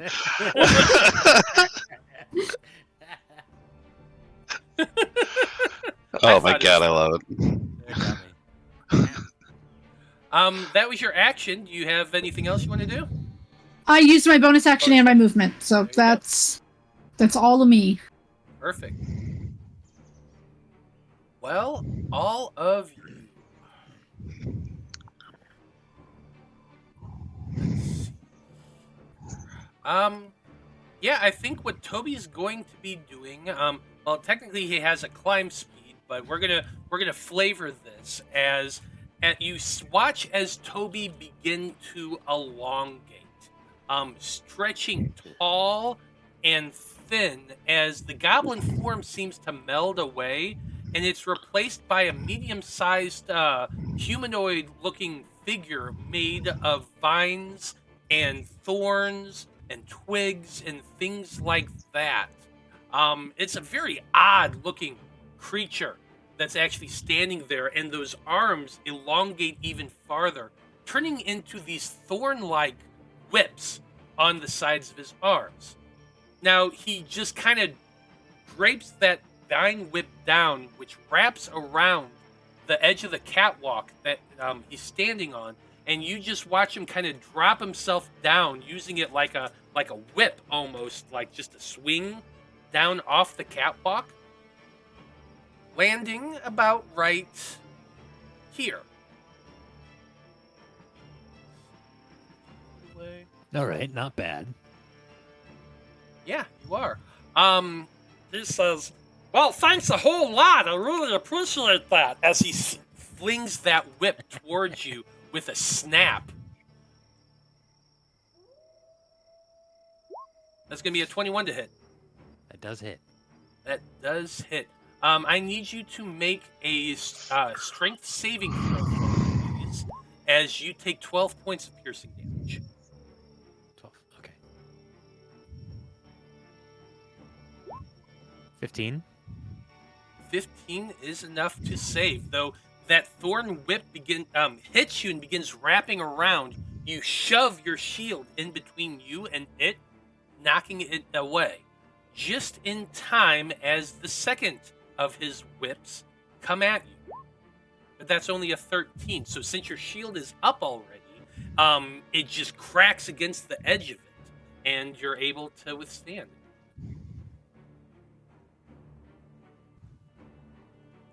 it. Ow.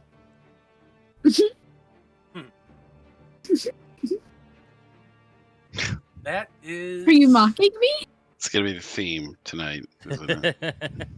Mocking Toby. It's been poop before, and now it's gonna be ow. Pretty much. Cog, you're up next. Let's see. 25 feet of mighty movement. That's more than enough, I think. Let me double check and make sure. Oh yeah, we can get within range. Gonna toss out a little spiritual weapon first.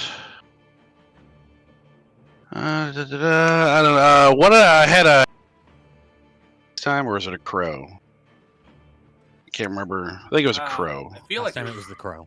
last time it was a crow because you're fighting scarecrows. The scarecrows. Yeah, well, we'll just keep it with the crow. Keep with the aesthetic until you can figure something else out. Fair enough. think didn't I name him Eric Draven? Yeah, it's like Eric Draven the Crow. I think the undead crow, because he is undead. It's a skeletal crow. Skelecrow. It was Eric Draven the Skelecrow. That was it.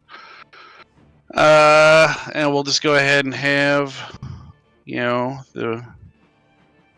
have him attack right away from my bonus action. It's 21. There you go. We'll use that. Oh. That's going to hit. Token. That's 12 force on him. Points of force damage. And then with my action, we're going to toss out a Toll the Dead. So I believe it is a wisdom save? Yeah, 15 whiz. 15. Please fail. Please fail. Well, he does definitely seem to resist magic. That's for sure. He's a stupid. God! 16. That is a save. Wait, didn't somebody bane him before, right? Right? The bat forgot. Son of a bitch. No. Nice try. Alright, yeah, well, I mean. Use your action for that, but no. Yeah, I know, but Eric is just gonna kind of like just fly in front of him, just be like, "Fuck you, bitch!" You know, even though he can't talk, he can hear that's Cog throwing his voice through the Skelecrow. Yeah, that'll be a Cog's turn. He's just gonna hang out where he's at because he's got no more movement. Free action thaumaturgy or something like that. It's like goblins suck. What? Toby's a stupid name. What happens next is the door is open, though none of you would really be able to see it. However, you would see somebody stepping forward out from the windmill. They look around at all of them. Seems to kind of scowl them. Now I have to do some trigonometry. So just give me.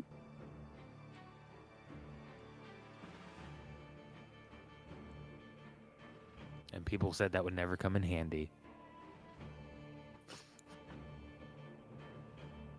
No, right? No. It's algebra that will never come in handy.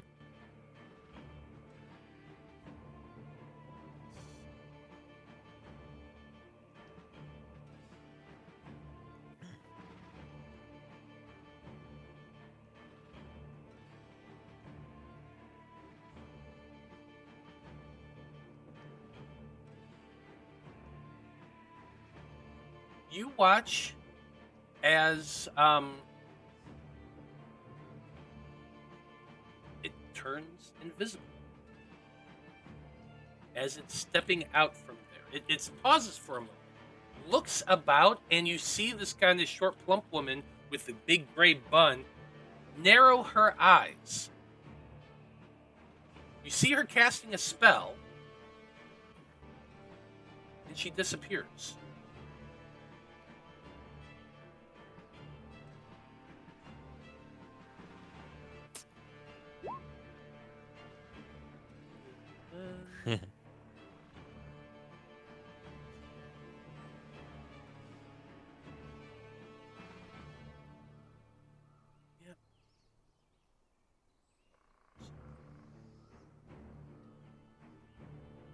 Okay, you're gonna see her. That's the point. Talking to the audience right now, the invisible woman is gonna then move 5,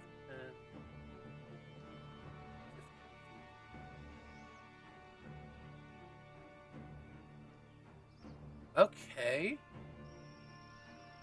Vide, you're up next.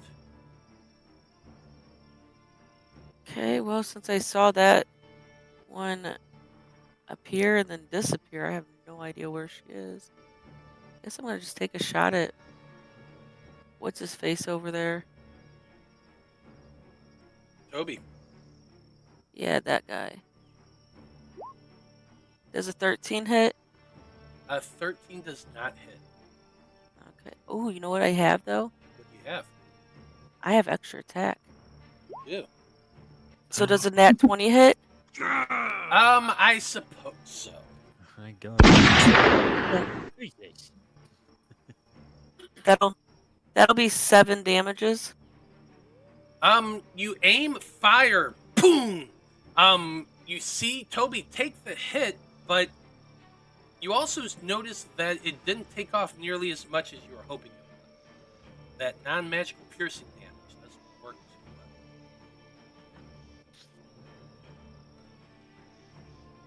Damn it, I forgot to say I put silver bullets in. I guess it doesn't matter now.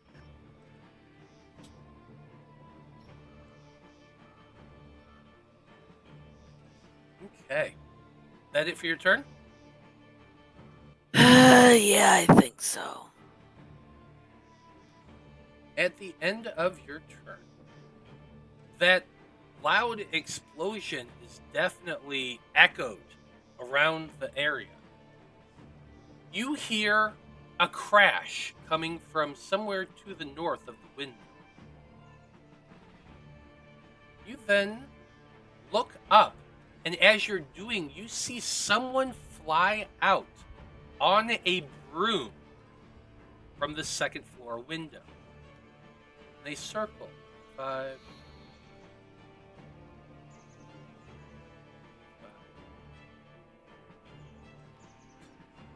to right. Mm-hmm.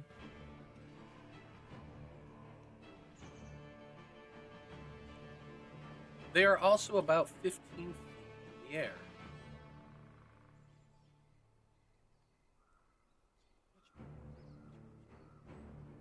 I was gonna say, where are they? I see them now.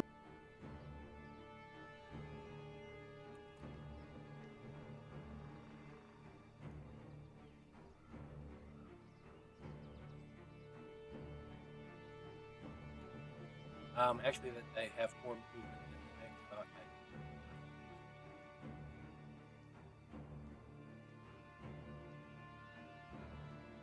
Actually, going to get to right here, which is just great. That's exactly where I was hoping it was going to be. They're 15 feet in the air, and the second one seems to be looking down towards the direction of, well, towards this area where you're all standing. They are in the air, but they're only 15 feet up, and so they're kind of begin to cast a spell. They're aiming, well, in this direction right here that I'm about to show you.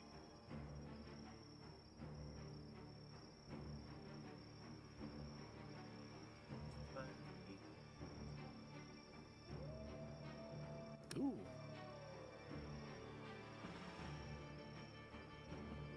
What?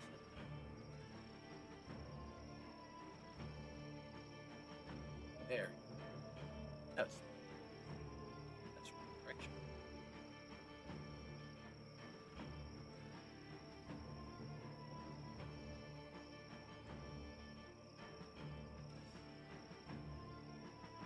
There. So, yep, that means I am going to need a dexterity saving throw from Vide, Danika, Delphine, and Irina, as she casts a very terrible spell.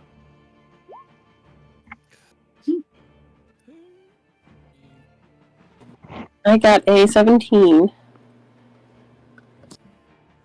I got a 13. Yeah, I'm not going down first round of combat. I'm gonna use my natural 20 on this deck save because I don't know what she's got.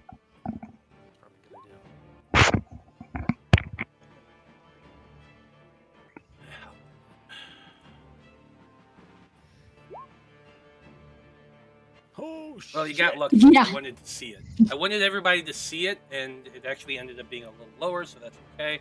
But let's see who rolled what. Vide, what'd you get? That's a 13. Saved. Danika, 17. that is a save. Delphine, I'll use my natural 20. okay, that is a save. Here's Irina's save. Come on, Irina. Oh That no! is a failure. Y'all, all of you who saved take 14 points of damage. Irina, who was kind of crouching there, making her way up, is hit full blast by a bolt of lightning coming from this hag flying on a broom. And she drops. Is currently unconscious. Oh. And all of a sudden, Strahd comes in and joins our side. Come on, Strahd. Come save your girl. At which point you just like, I don't care. Fuck that bitch. She's too much trouble. Would my mirror image affect this at all? No, those attack, deal Those with are direct physical attacks. strikes. Yeah. Yeah. Okay, that's okay. I figured I'd ask. Or like guiding bolt, stuff like that. Anything that's on you and you alone, that's a rolled attack.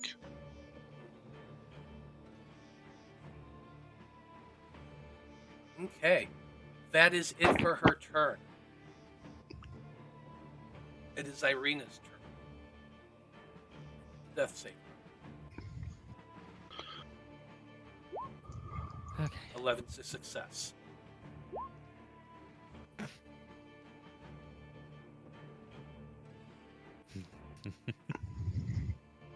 At the very bottom of turn order, we have Mrs. Morgan. Gonna move 5,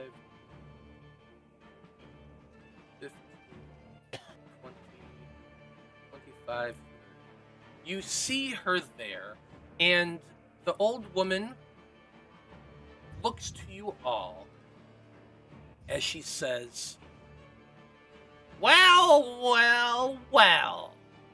I should have known you would all be back. The great Lord of Barovia said you'd be coming.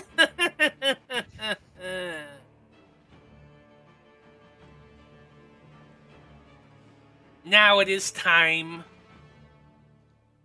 to die.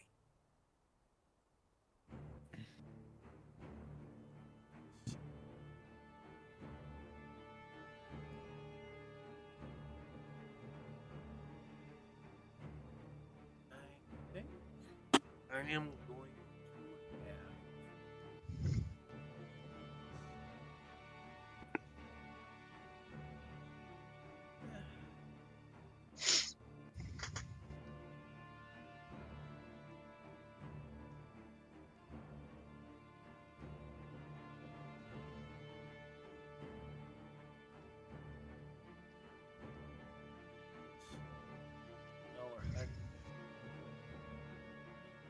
Trying to decide who she sees as the biggest threat. I think actually she's just going to go to for the closest person, which is Danika. Danika, I would like you to make me a wisdom save.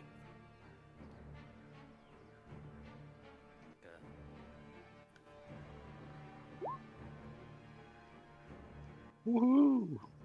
I got a 19. Success. You God, begin Natalie, you're rolling feeling, so good. you feel this invasion of your mind beginning, and you're managed to push past it. You concentrate as hard as you can, trying to shut this hag out of your mind. And you're able to defend yourself from the phantasmal kill. Oh crap. Ooh. Whew. Top of the turn order, it is your turn, Danika, and Urzak's on deck. What are you doing? Danika is going to cast Slow on all three of the people that I can, fit in my cube right over here. Okay.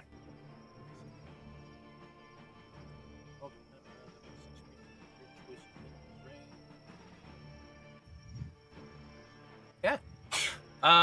Wisdom saving throw from the Morgans. This is going to be Bella Morgan.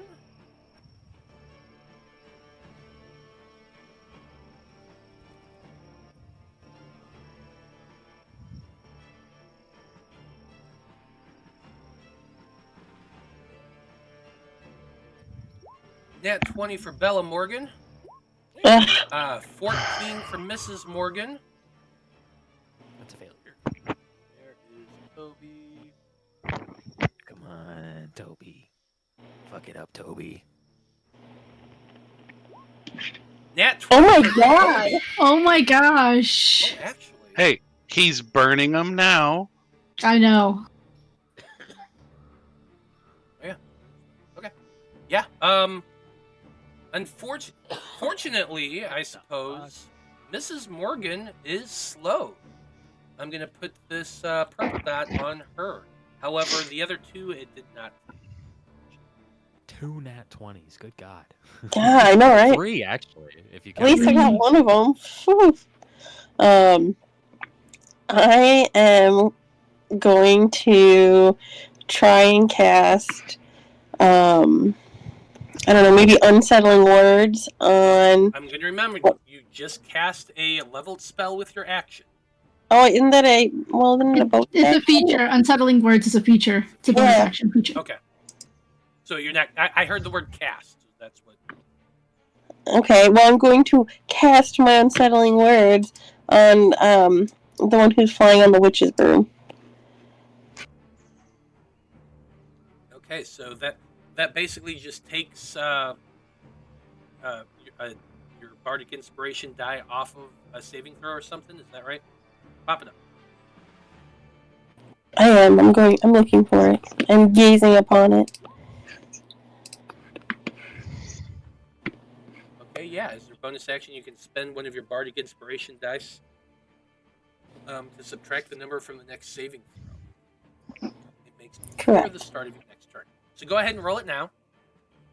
My bardic inspiration is what, a D8? 6? Yep. 8. 8. 8.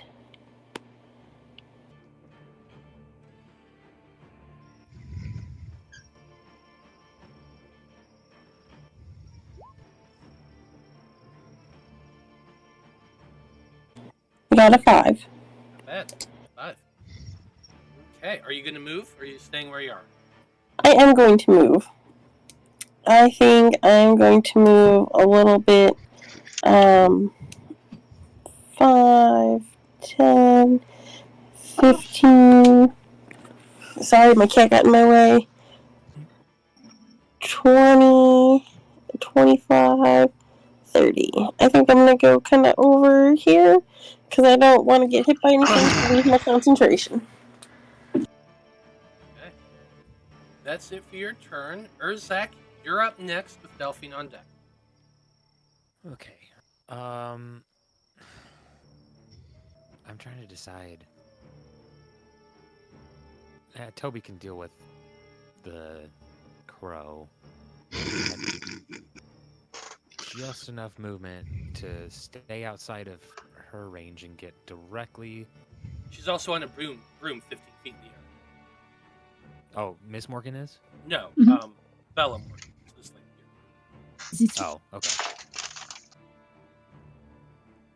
I have just enough movement. I will go up 30 feet to Miss Morgan and say, you have something that we would like back. And I'm going to take my first attack. 25 to hit. 25 is going to hit. Second attack, just to save some time. 23 to hit. Both hit. Okay, I am going to burn a first and a second level of Divine Smite. So that is, I have to do math. 3d8, so 5d8 plus 2d8 plus 10. So 7d8 plus 10.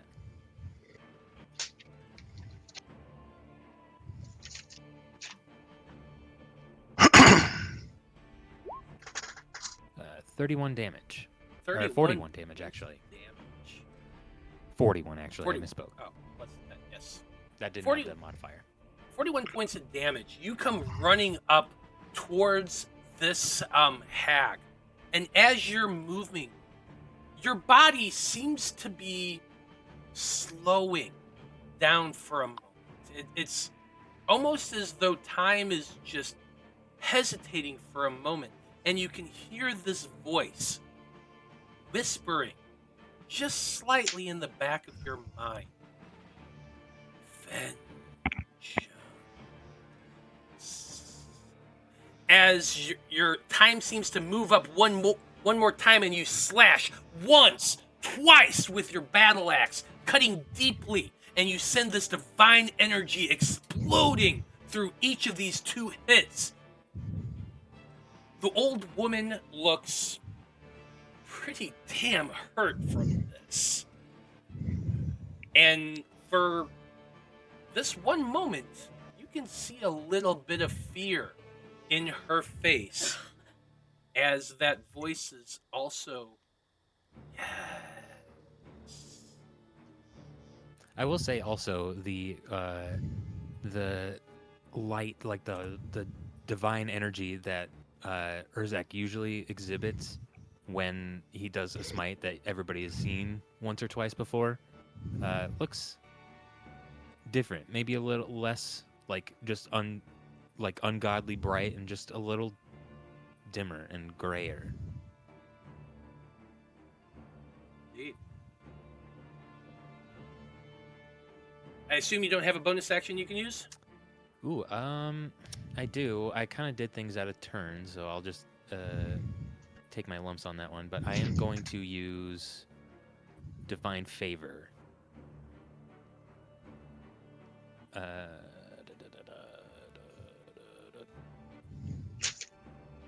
This just gives me an extra 1d4 radiant damage when I hit. Got it.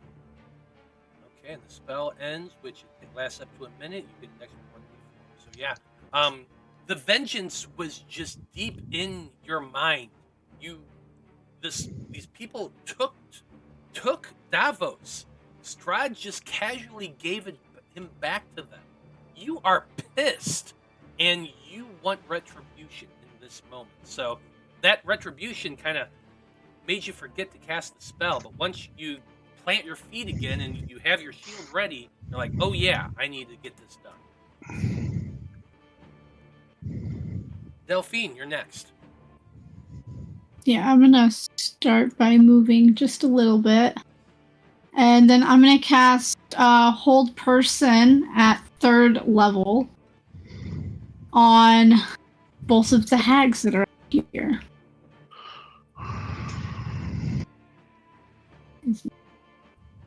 Pop up Hold Person. Why did I don't know why I didn't do the spell card.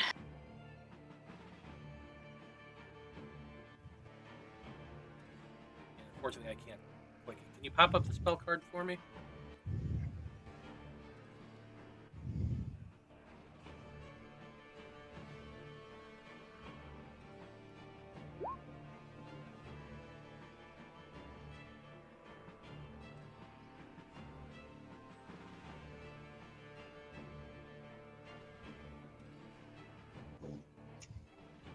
I cast it so I can hit 2 people.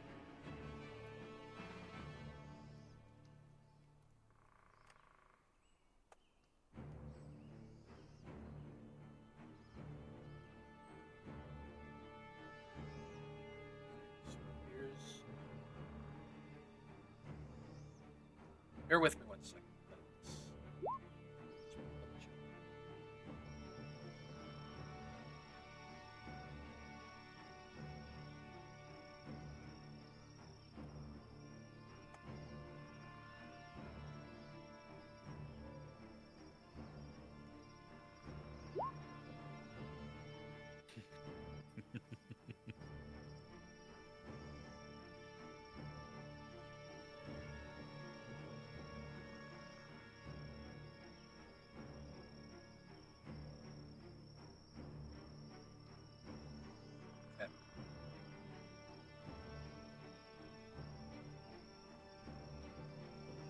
So, here's the deal.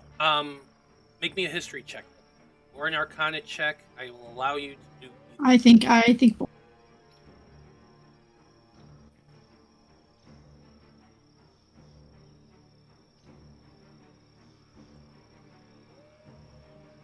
Yeah, they're 12. You cast your spell, old person, towards the two hags. The spell goes off, but they don't seem to be affected at all. And then that's when the thought kicks into your mind. Hags aren't humanoids.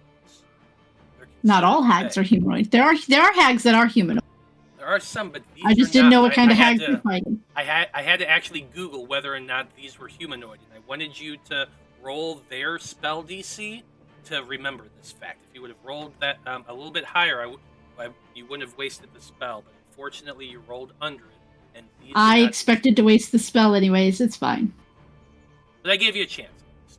But not. Anyway, that was your action. That's my everything. I cast a spell. I can't do anything else. But you can move still. Nope, I'm gonna stay where I am. Fair enough. Next up, we have Toby with Corwan on deck. Toby swipes away the bird because he really doesn't care too much about that. He saw Urzak take out Mrs. Morgan.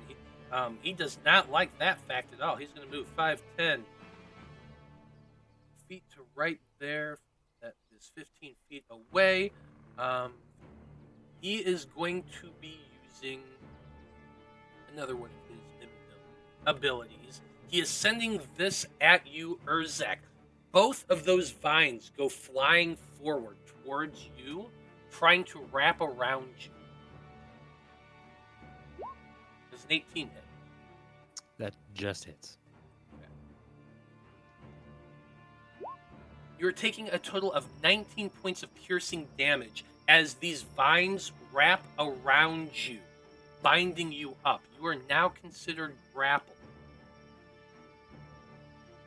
He is then going to pull you back. Or wait a minute, no, he cannot. Yeah, he can. He can with his bonus action. He is going to pull you back away from Mrs. Morgan, 10 feet towards him. And he now has you wrapped up in both of his vines. You should not be doing that to Mrs. Morgan!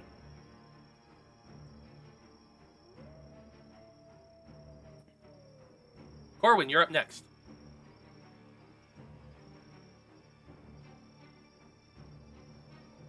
Can't hear you, Joe.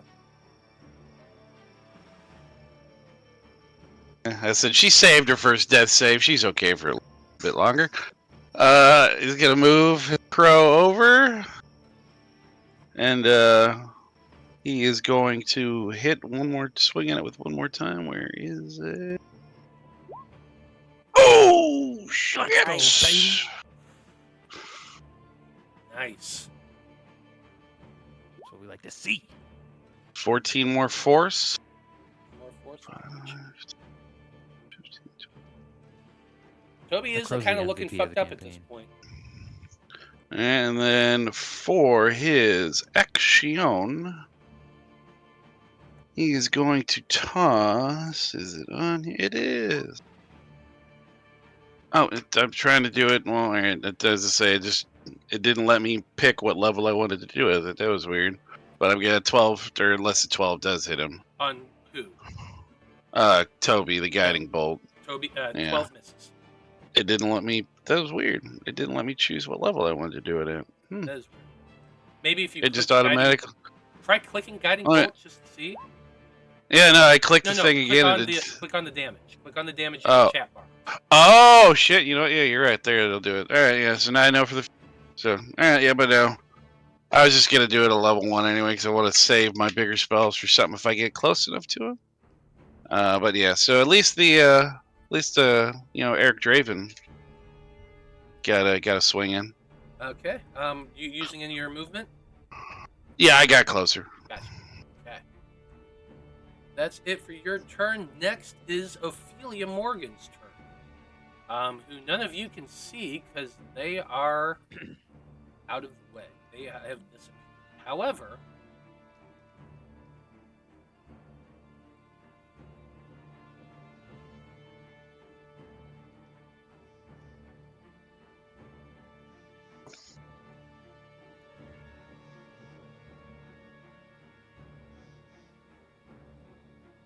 I think, yeah.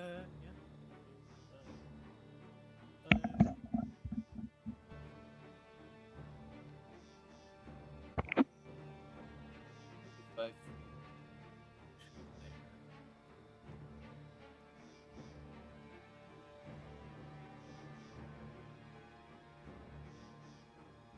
She appears right down here, just a little bit south of Delphine, and I need you, Delphine, to make a wisdom saving throw.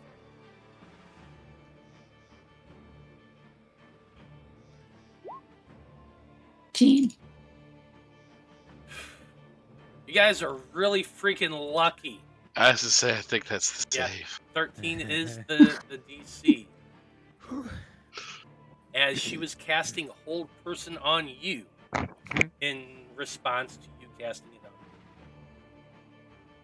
Oh, she's not human either, right? She's a Fae are still humanoid. monster. Still human. Hey, I'm trying to help you out. In case it did hold you. That's it for her turn. Vide, you're next. Vide's gonna run up to Miss Morgan. You're really low. Thank you. Vide's running up to Miss Morgan and is taking a couple swings. 8 does not hit. Does not. And 12 I'm sure doesn't hit. 12 does not either, unfortunately. Even What- if her What's the AC is minus reduced by 2, see? Even with the -2. Okay. Oh, yeah, so... Nope, I am Just keeping. at least I a do have that in my mind. Yeah, at least a 15. Alright, at least a 15. The only things that's That's hit it. on them is a 24 and a 21. So, just saying. So that's you do still technically have a bonus action. I know, but I don't think I have anything that I can do bonus action with. I don't. Action surge. You didn't hear that? That's the wind. Caw! Bird just flew by. What's that bird? Action surge? Oh yeah, action surge. You know what? And obviously, 17 does hit. she and speaks 20 I'm crow assuming hits too. because she was a crow in another game. Oh, my damage, the 4 and the 6. So yeah, 10 more points of damage on the injured Mrs. Morgan.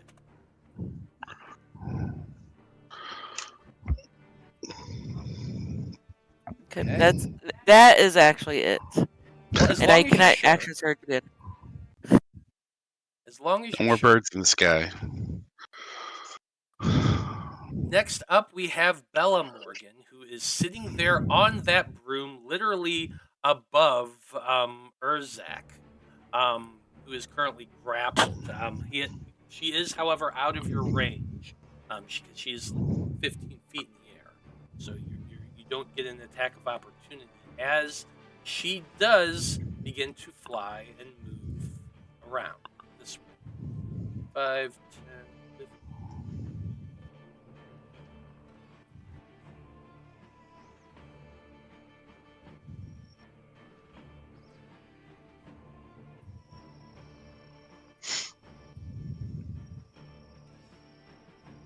Right about there. She is hovering there.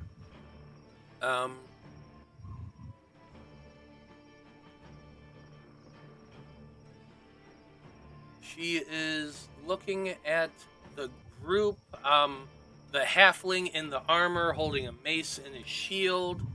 Casting Guiding Bolt is, pretty obvious what's going on there.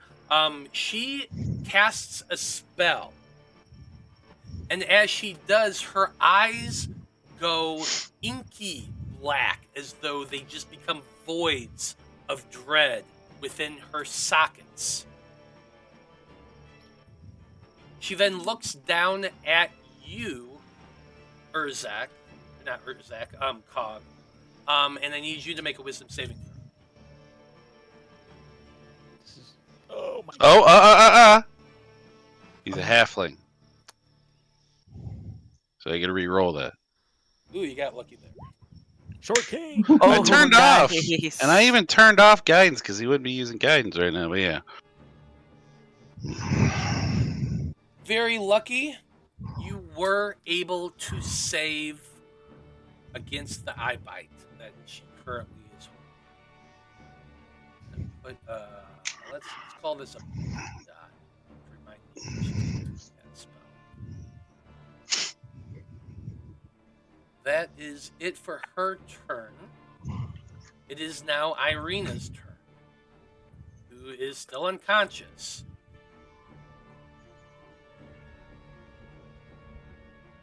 Death save. Not unconscious anymore. She is not unconscious anymore.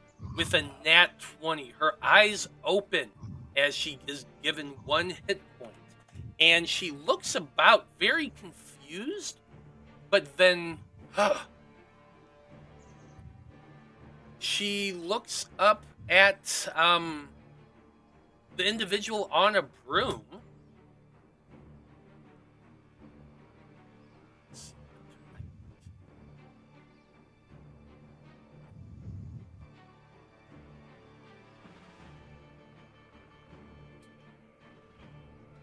Yeah, I think what she is going to be doing is, as her...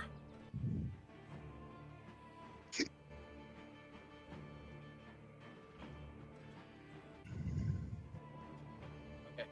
Yeah, as an action, she is going to cast Cure Wounds on herself. That's probably the smartest thing for her.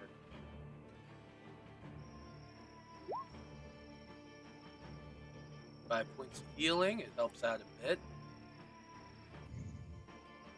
She's going to stand up with half of her movement, and she is going to kind of limp her way 5, 10, 15 feet to right over here. That's it for her turn. It is Mrs. Morgan's turn, and she is not happy.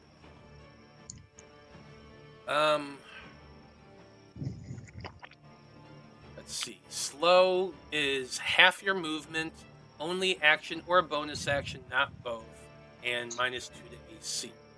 So she does still get some of her movement, and she's going to move upward and put her back against her windmill right there. And given the fact that she is in pain and severely wounded, she is going to have to go ahead and cast another lightning bolt in this direction. No, I have a I mean, she doesn't question. have to. Yeah, she does. It's the law. Yeah. Does lightning bolt take an entire action? No, it takes it's just the attack action. Okay, so it's an attack action? Yeah. So, on slow it says, if a creature attempts to cast a spell with the... Oh, is it a casting time? Does it have a casting time of 1 action? Yeah. Is that what you mean? Roll a d20. An 11 or higher, the spell doesn't take effect until the creature's next turn. Ooh. Go. So do I get rolled or do you roll it? Let's see. That's such a cool effect. I've never heard of that. I completely forgot about it. Yeah, me too, actually. This is one of those roll high, roll high. Actually, I think I'm gonna have to change my. No, I think if it's isn't it for 1 to 10, it doesn't happen at all. Let me look. If it can't, the spell is wasted. Yeah, I'm not gonna move just yet. I would have done it this way because I kind of forgot about. She would know, however, it was Danika who cast the spell. She's not stupid. She would have cast it this way. I thought you can't do no going backsies. I let you all do it all the time. This sounds like going backsies. But I still need to roll that d20. Still need to roll. Do I roll it or do you? I am. I get to roll this. If you're rolling a d20, I need to beat an 11. Wait, but if it's that's under 11, it doesn't go off? Yeah, if it's under until 11, its next turn. It doesn't go off until their next turn.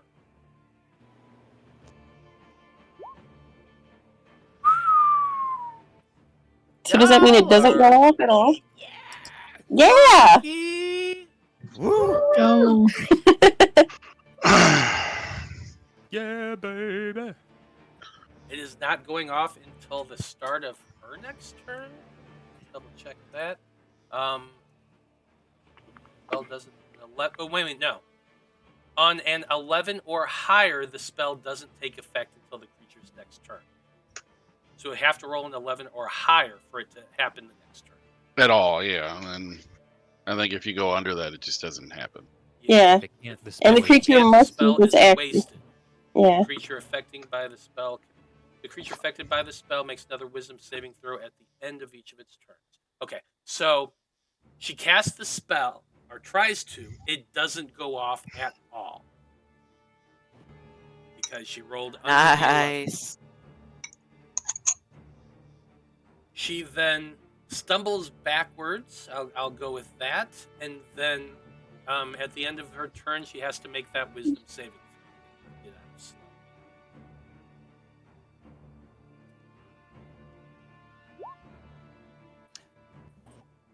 And she doesn't save. Save. What's your spell DC? 15? 16? 16. Nice. 15. My 15? bad. 15.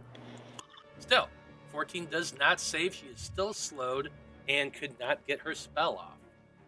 Sweet. Yay! Top of turn order. Danika's up with Urzak on deck. Okay, how do I make... I'm really bad at Roll20, so how do I make a 10-foot circle to test something out? You can either use there's the templates. measurement tool. There's a measurement tool that does circles. Oh. Yeah. There's also the templates, which the template Now- is in the journal section. Let me look at the journal. Journal! Is somebody making a circle for me? Is that 10 foot? That's 10 feet right there. Can that go over the hag hold on. and... The hag and Toby? Yeah, 10 hag and foot Toby. radius. Yes. Yeah, it could. Oop, yeah. But just not, the, but the not Urzak. measurement tool doesn't stay, so yeah, use the actual templates. Here's the actual tool where you can click on it and move it. Okay, thank you. I want it to be over these two.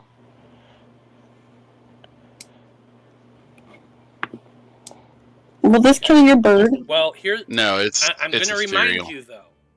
Yeah? The hag is 15 feet in the air. Can't I, cast it in the middle? Isn't Toby taller now? He is. Cast it 5 feet off the ground. Yeah, 5 feet off the ground. Toby's taller. It should hit them both. Toby ain't short anymore. He did it to himself. What are you trying to cast? Because it might be a sphere and not a radius. Yeah. What spell are you trying to cast? I want to do Shatter.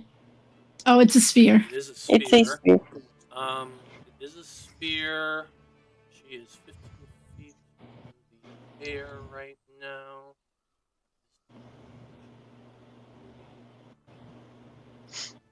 Yeah, it would hit them both.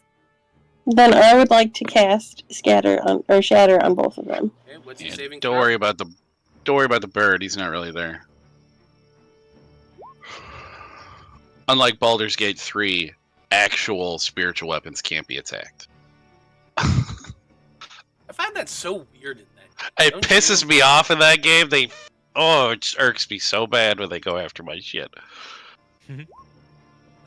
Shooting you with bows. I was like, you pussies. Bella did save.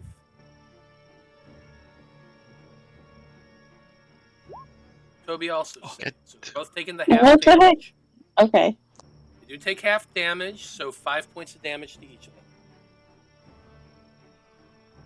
Now he's a construct of some kind, but he's like a plant one. Does that affect him different?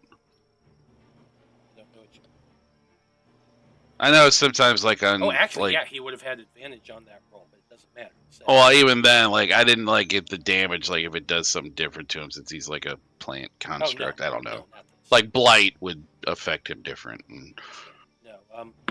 shatter affects inanimate objects. What about the broom she's riding? Nope. Her broom is magical. Oh. As my bonus action, can I... Can I give... Who's next? Can I give Urzak my bardic inspiration? Sure. Or have you used your bardic inspiration yet, Urzak? Believe I. Yeah, he did. Then Yeah, He got he a did. 7. Can. Okay. Made so, some at 17 to attack Toby. Okay, so he has that now. And I think that is it for my turn. Yeah. With that, Urzak's up next with Delphine on deck. So I'm restrained. You are restrained. Toby. You're technically grappled. Escaping would take my full action, correct? Double check.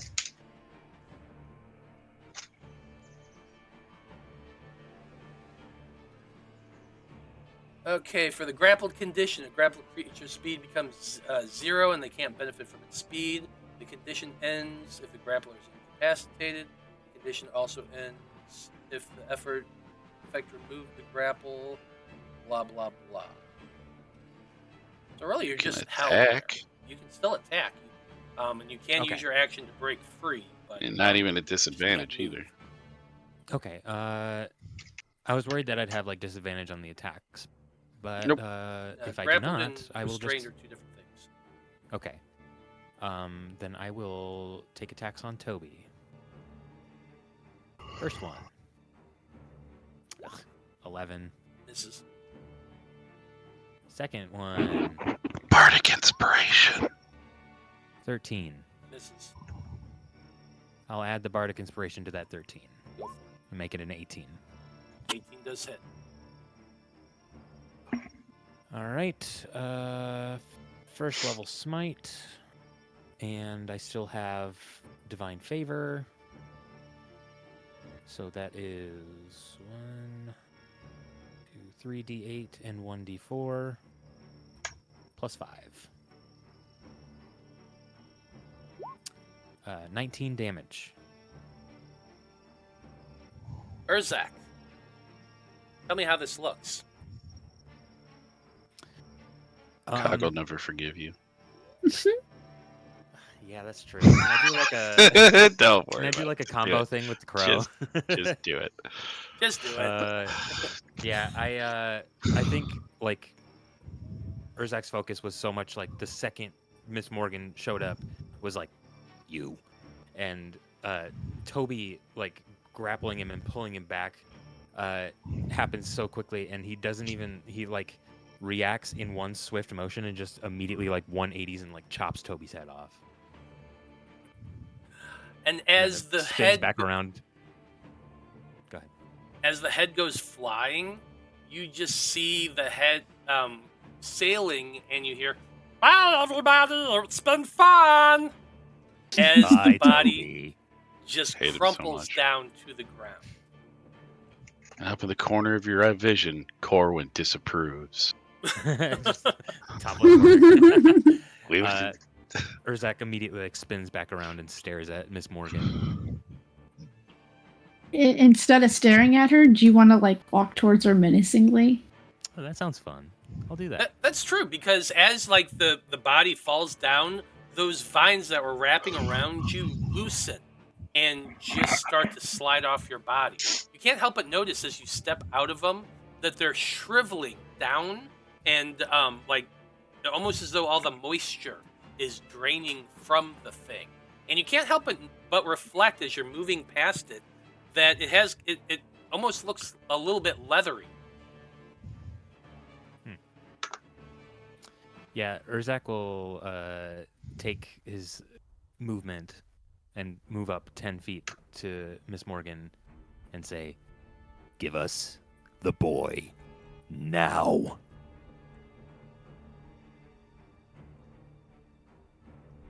Okay. Delphine, you're up next. I am also going to start walking towards Miss Morgan, casting Hex on her,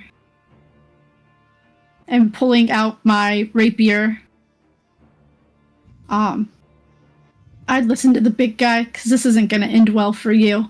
But I'm going to green flame blade her. Sure. Trigger. Let's just say I don't care. Strength. Probably doesn't have great strength anyways, but it's not going to anything. 23 to hit. Okay, so you cast Hex as your bonus action. I got that. It's just Yep. popped up. 23 does hit. Wait, So what's that's going to be 5 force, 8 piercing, no, 8, 9, 10, 11, 12 piercing, and 1 fire damage. What does Hex do again?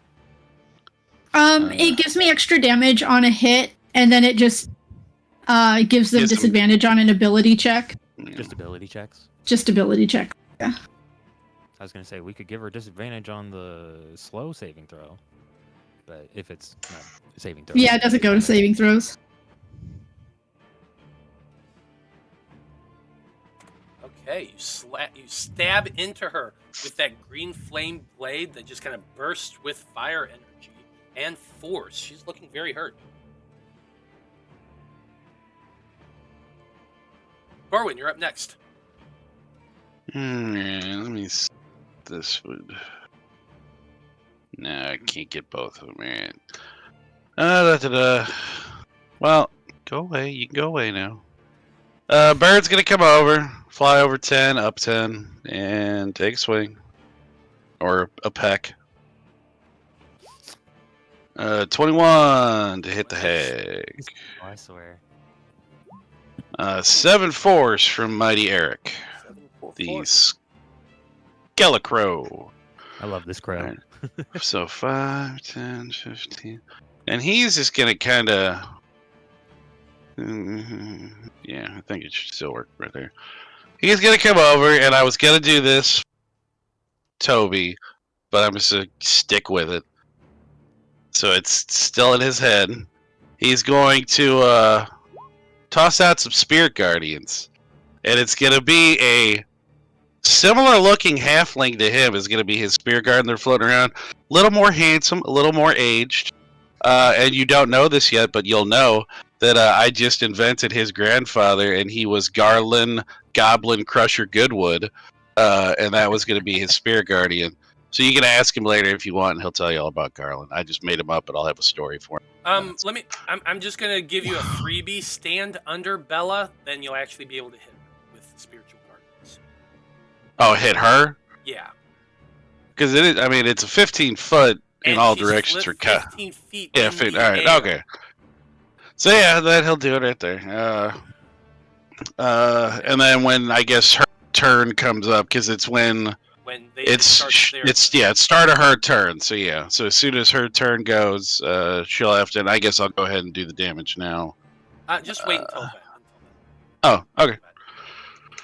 All right. Yeah, that'll be that's Calic's turn. So yeah, there's just incredibly handsome, halflings floating around, a little more aged, a little weathered, carrying a big old mace, and the exact. Yeah, well, I know. Come on, he's tiny too. Carrying the same shield he's got, so he's got his grandfather's shield. But yeah, he's just a little bit more aged, a little more. Absolutely.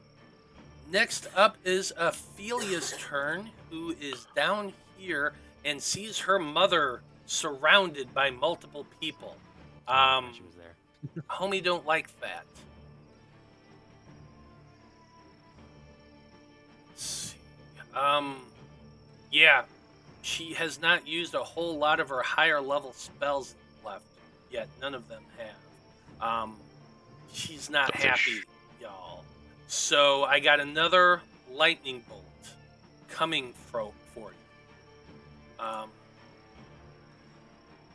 It is a beam. 5 foot.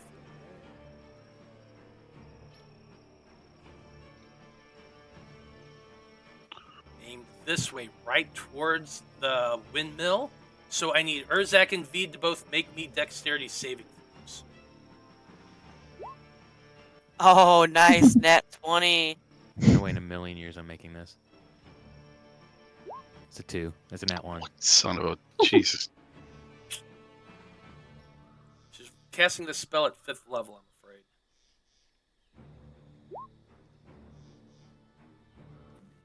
It's 31. 31 points of lightning damage. I had 13 hit points.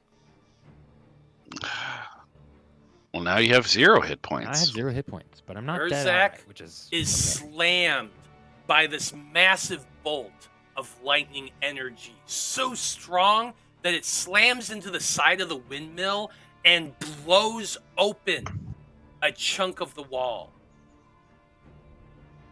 Urzak crumples to the ground unconscious. Vide, how are you looking? I mean, I'm hurt. I'm still good. I'm not dead yet. Aha.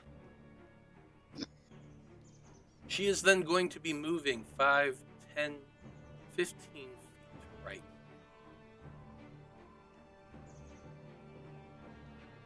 Looks like Vide's up next. All right. Well, I mean, I'm gonna take care of the one that's right in front of me. Does a 19 hit? It does. That's 4 damage. Points of damage.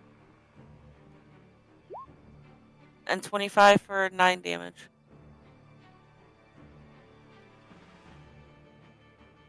Vide. How does this look? You killed Mama. Well, You first of killed all, I'm gonna Mom. step over here just to get a better, aim, and I'm just gonna, slash out at her once and then slash again. Then I don't know. Scimitar. So yeah, I can take her head off. Probably so. She screams out in pain. Ah! As she takes the last slash, coughing up blood. But she then slumps to the ground. The moment that happens, Corwan, you feel as though a weight has been lifted off of your chest. And the damage that had been gone Ooh. returns to you, as the curse that was on you is lifted.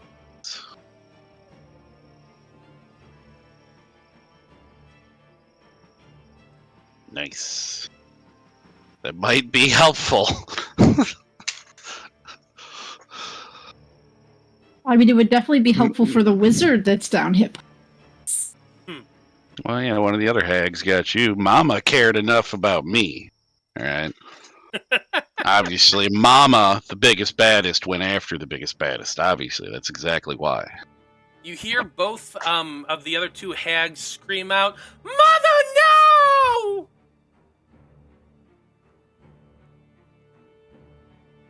Vide, you still have a bonus action.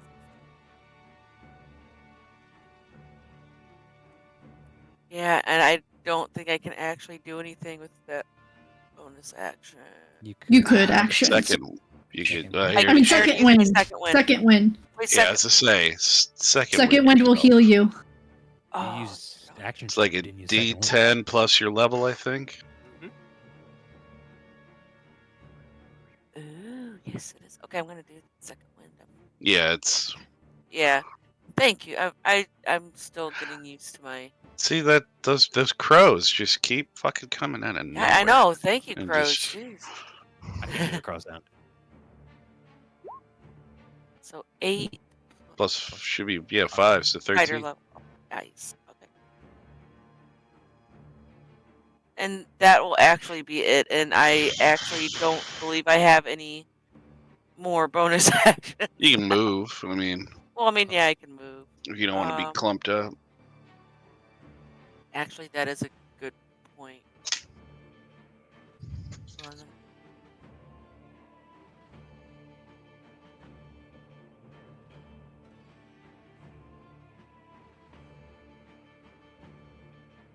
Sorry, I'm just trying to see where I can go where I'm not, like, kind of.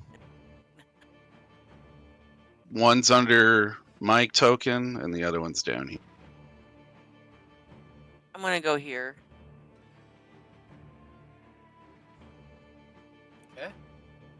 that's it for your turn. Next up, we have Bella Morgan, who is technically still in Cog's range of spiritual guardians. So she needs to make a what save? It's wisdom. 15 whiz. Wisdom. And it's going to be radiant. I didn't say before, but it's radiant. Because he's good. Ish. Obviously, it's in his name. Good. 19 save. So it's what, half of that, Half so of it, yes. 8. Wait, did we already use my unsettling words with her? I don't believe. we have. She hasn't. She hadn't had to make a save. Who is it you did that to? I thought The you one did on the that broom. to. I did it that. I did it the to one on the broom. broomstick. Yeah. The I lady thought down you here did was it on. invisible. Okay, no, She- you're right. You're right. She was invisible, so we couldn't see her. Yeah. Right. I forgot about that. So that was 5 off. So that would be a failure. Yes! Nice. Good stuff.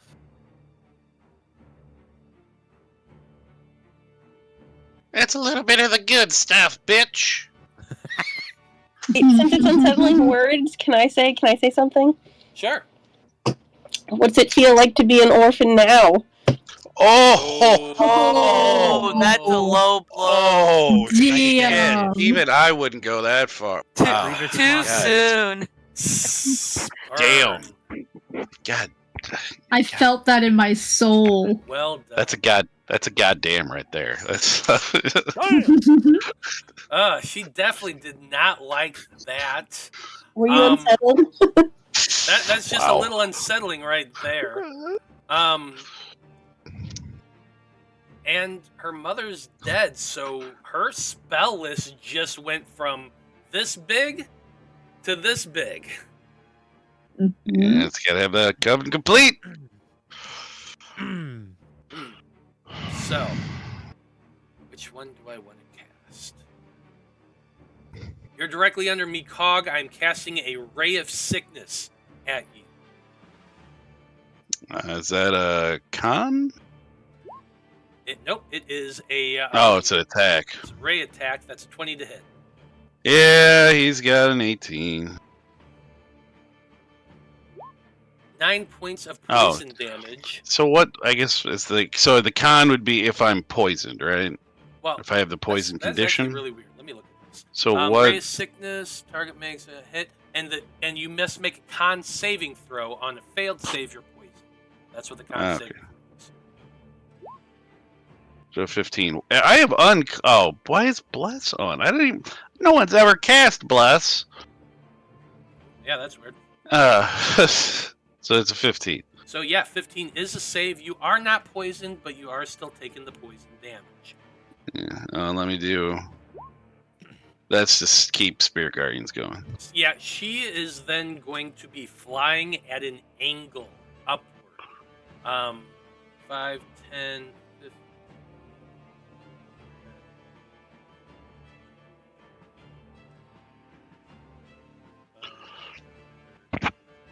30. So she is now 55 feet in the air and is hovering there on her broom as she yells out, "You will all die for this!"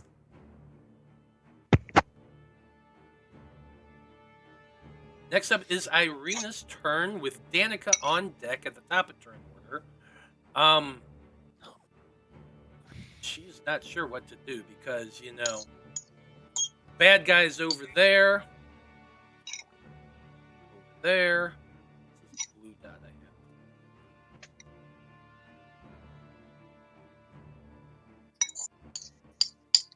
Whatever. Anyway, it's fine. Let's see. Irina is going to.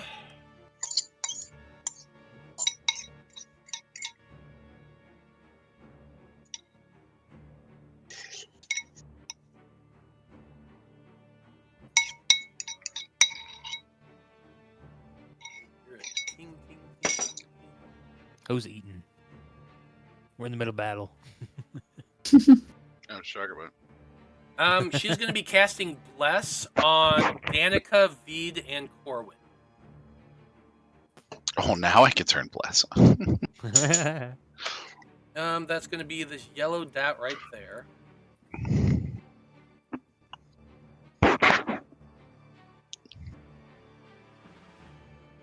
Then she's going to move 5, 10, 15, 20, 25 feet to over here behind this tree. Yeah, And she what did. does Just Bless do? Yeah, what does Bless do?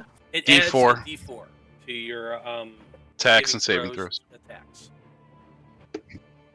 For how long? Minute. Yeah, or until she Sweet. loses it. Yeah. Okay, top of turn order. Danika's up first with Urzak on deck. I think I'm gonna move up a little bit. And then I think I'm going to cast Dissonant Whispers on the one that's closest to me. Okay, that would be Ophelia down here. So we'll do Dissonant Whispers. Oh, I guess she's not concentrating on slow anymore. Yeah, because she's dead. She's gone. Yeah.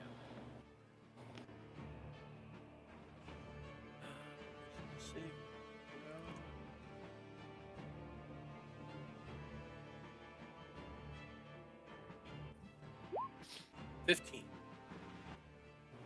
Well, I guess it's half damage. It is half damage, but still 5 points. Ophelia hasn't been hit before now, but she does take the damage. Oop, I didn't mean to do that. Sorry. It was Urzak, you're unconscious. Yep. Death saving. That's gonna be a death save for your boy. That's a 10. 10 is just a success. Success. Delphine, you're up Okay. next with Corwan on deck.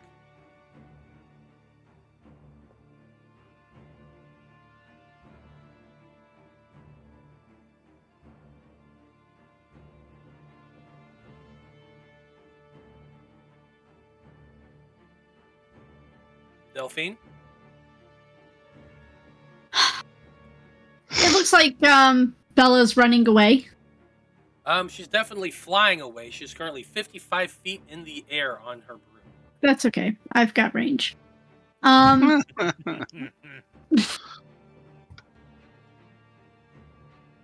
I am going to first move up a little bit. I move because I might move some more.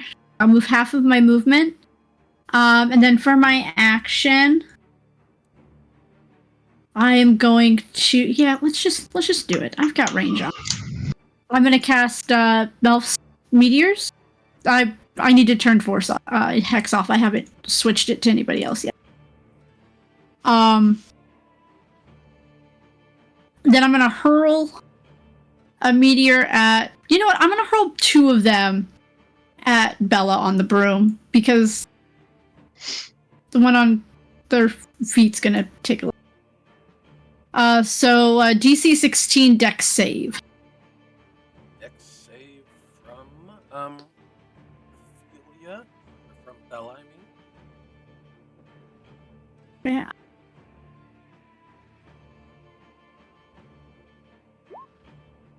Yeah, nat 1 for a 2 and a 17.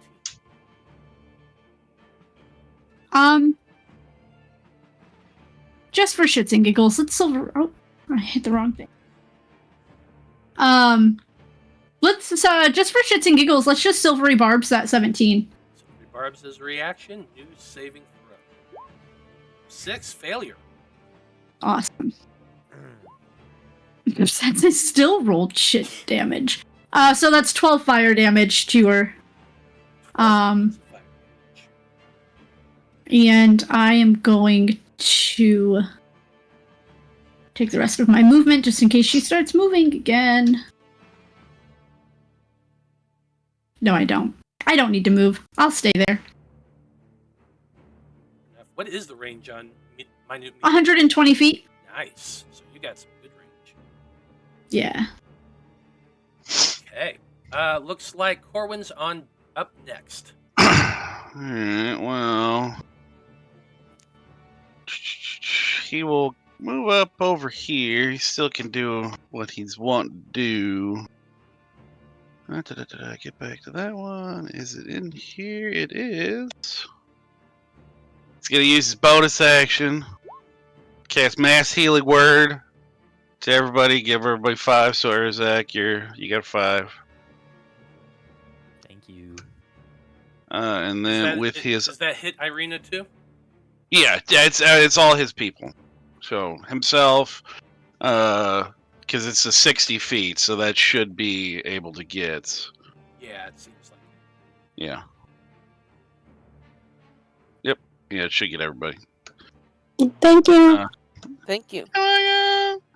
And then we're just gonna toss a sacred flame at the bitch to the south. I don't remember this one's name. Ophelia. Ophelia. Hopefully she won't be Ophelian much anymore. DC 15 dex. Oh, Yeah, I would that like to one think is that a is failure. triple damage magically. But 12 radiant on her. On her. Triple damage.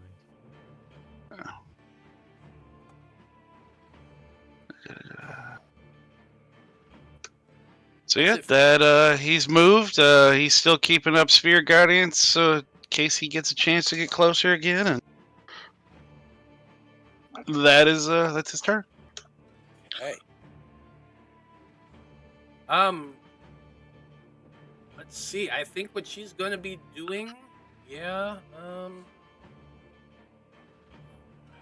Urzak was healed. It's kind of moving a little bit. I don't know if she would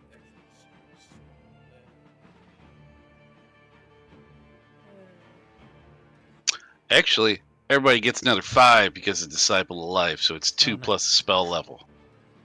So you actually got 10 off of that. I keep fucking forgetting that exists. And it's like the whole thing about him. 2 plus the spells level is 5. Yeah. And I get it now too.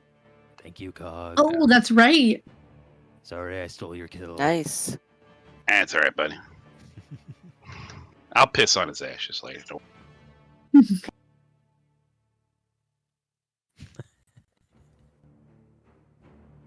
Okay.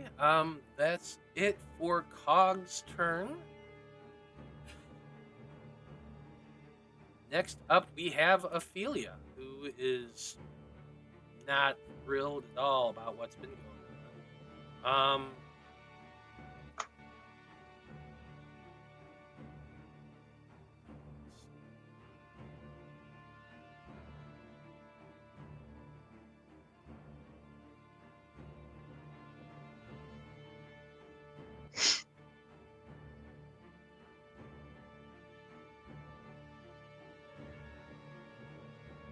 Sending a ray of sickness at Danika.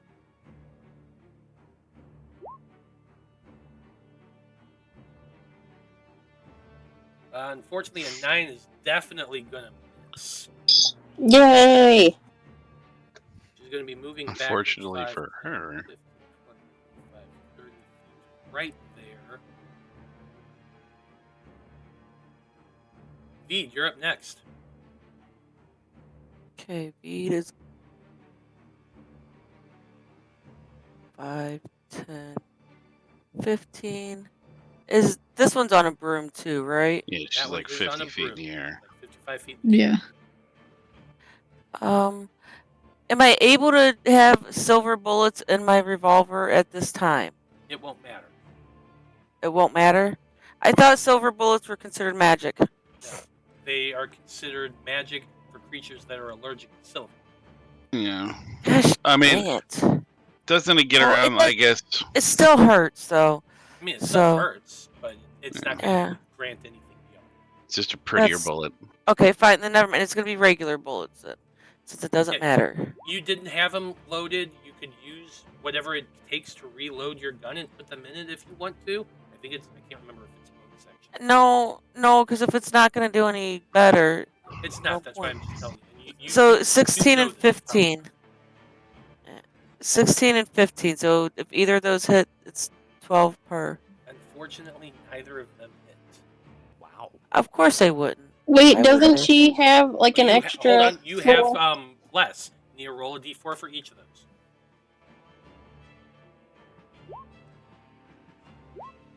18 hits. And, 17 yeah. hits. Both of Let's them hit. go. That was Thank you for reminding me of Bless. I forgot. So you said both of them hit? both of them did hit, so that's 24 points of damage. Yeah. Take that.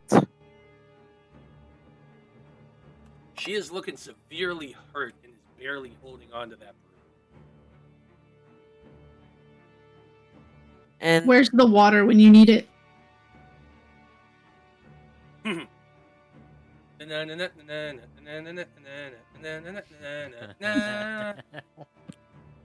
yeah, like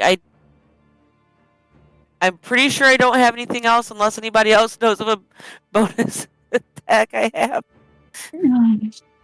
I at this point I don't think you do. Yeah, no, I don't. I've used my action surge. I used my second wind. I ain't got nothing else. Okay. Next up is Bella Morgan. She is in a lot of pain right now. She is going to.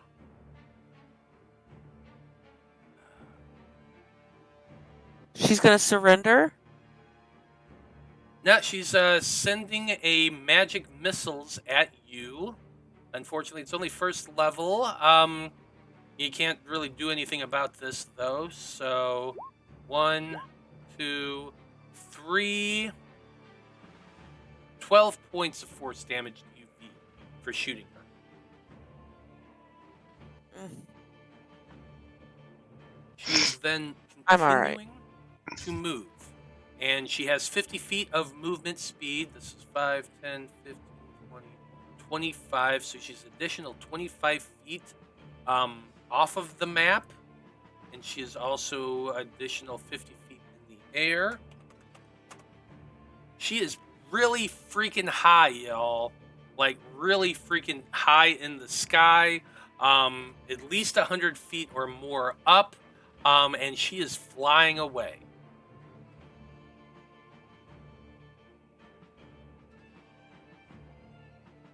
Next off is Irina's turn. I think she's just going to move 5, 10, 15, 20, 25, 30. Actually, 5, 10, 15.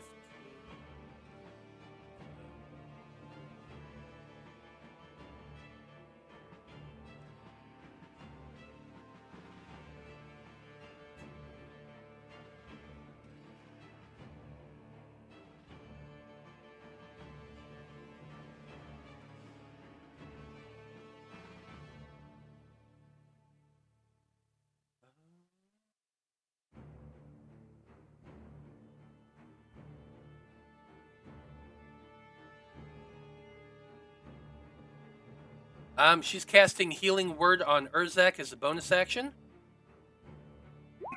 4 points of healing. Yeah. Thank you.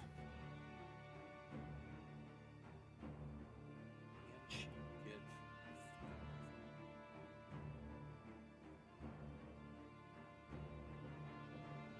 She can. Sacred Flame at Ophelia.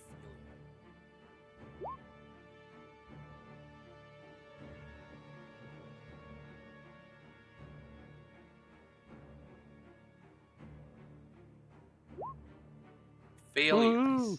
5 Nice, more nice, points of damage. That's it for Irina's turn. Danika, you are up. You still have your mirror image surrounding you because you really haven't been hit by too many attacks. Yeah, I really haven't. I'm gonna move forward. Time it could have come up, they missed. And then I am going to cast. I think Dissonant Whispers on the one closest to me. Okay, that's Ophelia. Wisdom saving throw. 15 saves. Oh, that stinks. So, what, a 3? 2. 2 points of damage. You still have a bonus action.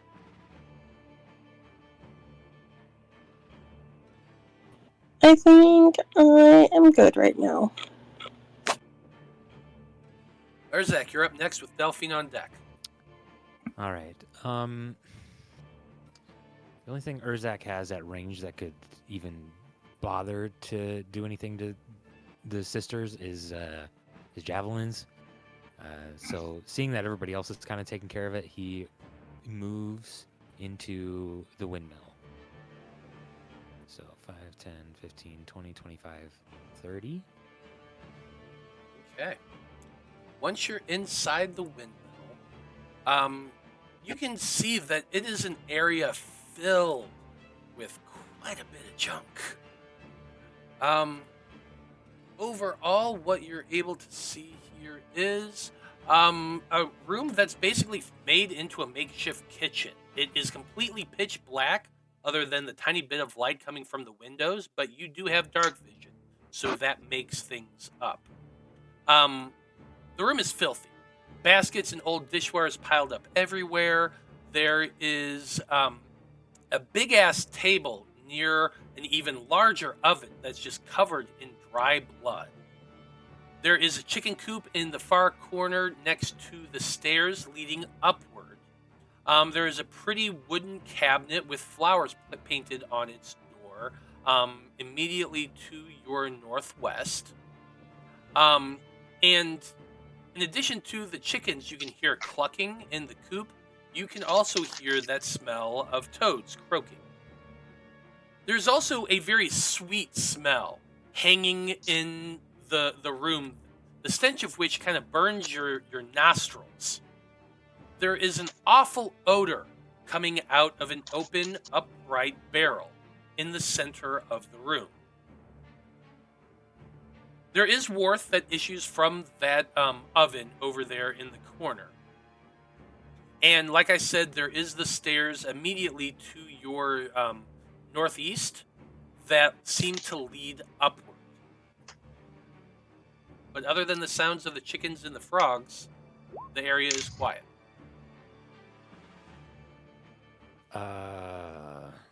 I mean, I'm looking for Davos. Should I make a check of some sort? Yeah, if you're searching this room, you're going to make an investigation check as your action.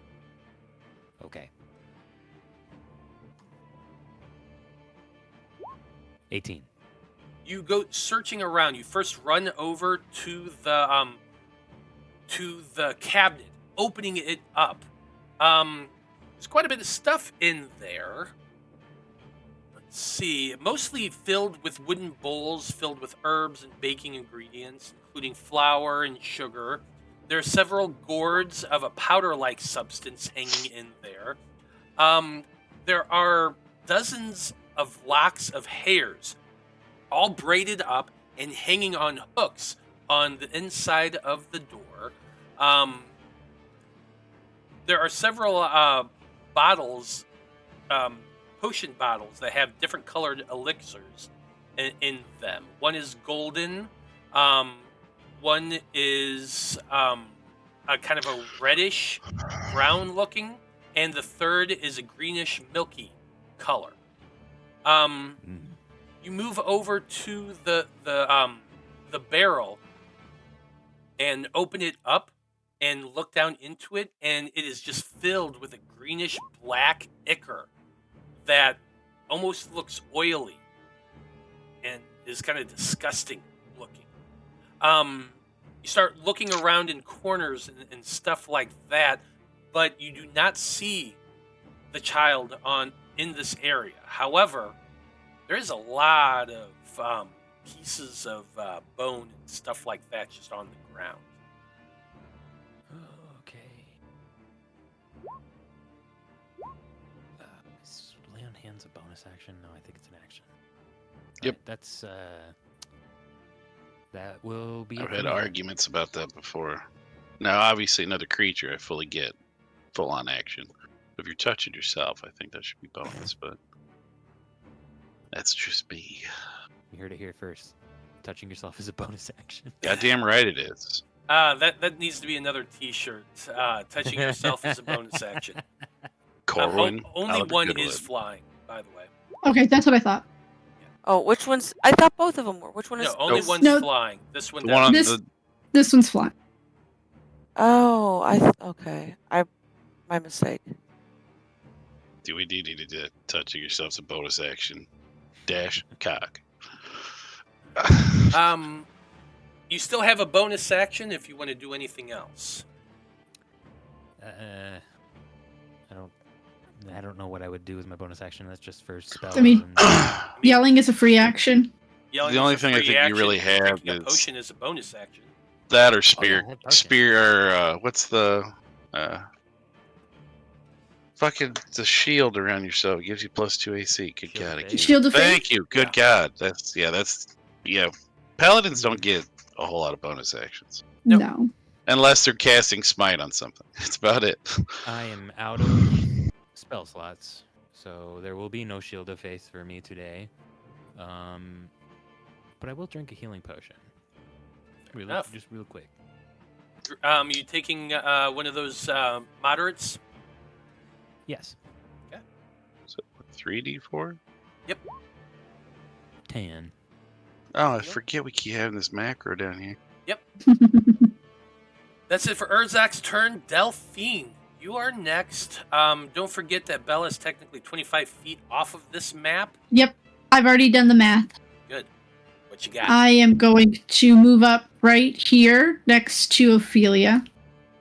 I'm going to use my bonus action to hurl 2 more meteors at Bella.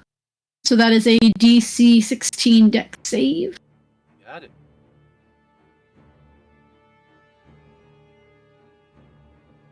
That'd be for each one or together? Oh, Nat God 20 damn. for a 21, the other's a 15. The 15 fails. Yeah, it's like, do we do I'm separate gonna- things with throwing more than one, or? Pretty sure you can only do 2 as a bonus action. Well, that's what I said. Do you have to roll a dex for each one, or is you just? Yes. Oh, okay. Yes. That's how we've always. Because it's just like meteors. Screw it, it's the end of the fight. Let's silvery barbs again. Yeah. That nat 20. Silvery barbs again. Nice. 13. All right. Come on, baby.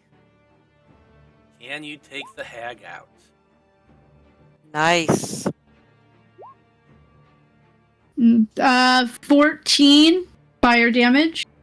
It has 11. It had 11 hit points left. So tell us, Delphine, how this looks. So Delphine just kind of strides up, her rapier kind of just flowing behind her, just more of an extension of her hand. And as she reaches Ophelia, she goes, "I'll deal with you in just a minute." And 2 of the skulls that's rotating around her just zooms right up into the air toward Bella. And then I just swing around with my green flame blade at Ophelia. Ophelia.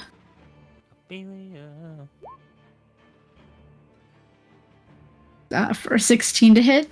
16 does not hit. Unfortunately. Does Silvery Barbs, that allows you to give advantage to somebody. Does it allow you to do that to yourself? Oh, it does allow you to give advantage. I'm going to give advantage to myself. Well, I forgot. Okay.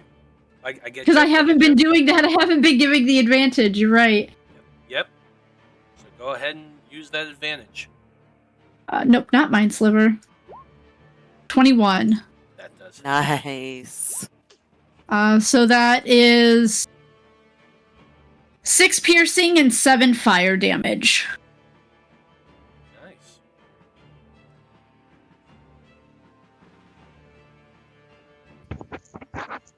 And that's my movement, my bonus action, and my action. Ophelia looks moderately hurt as Bella goes falling out of the sky, landing in a of dust. Yeah. Ophelia screams out, "Bella, no!"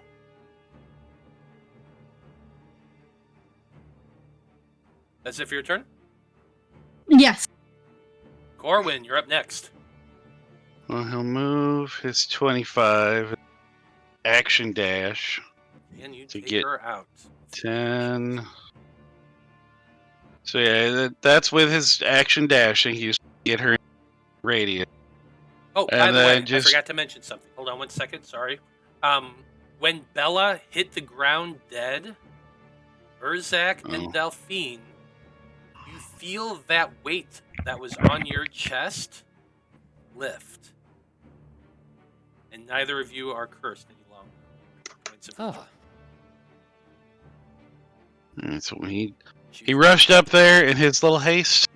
So he's not going to get an action because he's at the dash, but he will use. Let's see. Do I think I know? Toll the Dead is an action. Yeah, I don't gotta. Do I have a bonus action I can do that will hurt her? I don't think I do. No. Anybody hurt? Still? I'm good. I mean, I'm yeah, not everyone's good, but Yeah, I mean, I am a little bit. I'm okay-ish. Well, he can go ahead and he'll give you just a level 1 healing word, and that's gonna be 2 plus. That's another. You get 3 added onto that, so 9. Thank you. And now she will be inside his thing when it goes. And her turn is next. What is the saving throw? 15 whiz. Oh, it's only 6. It's 2 1s on that 3d8. Wow. God damn it. 22, Well, thank 3 you, more sir. radiant.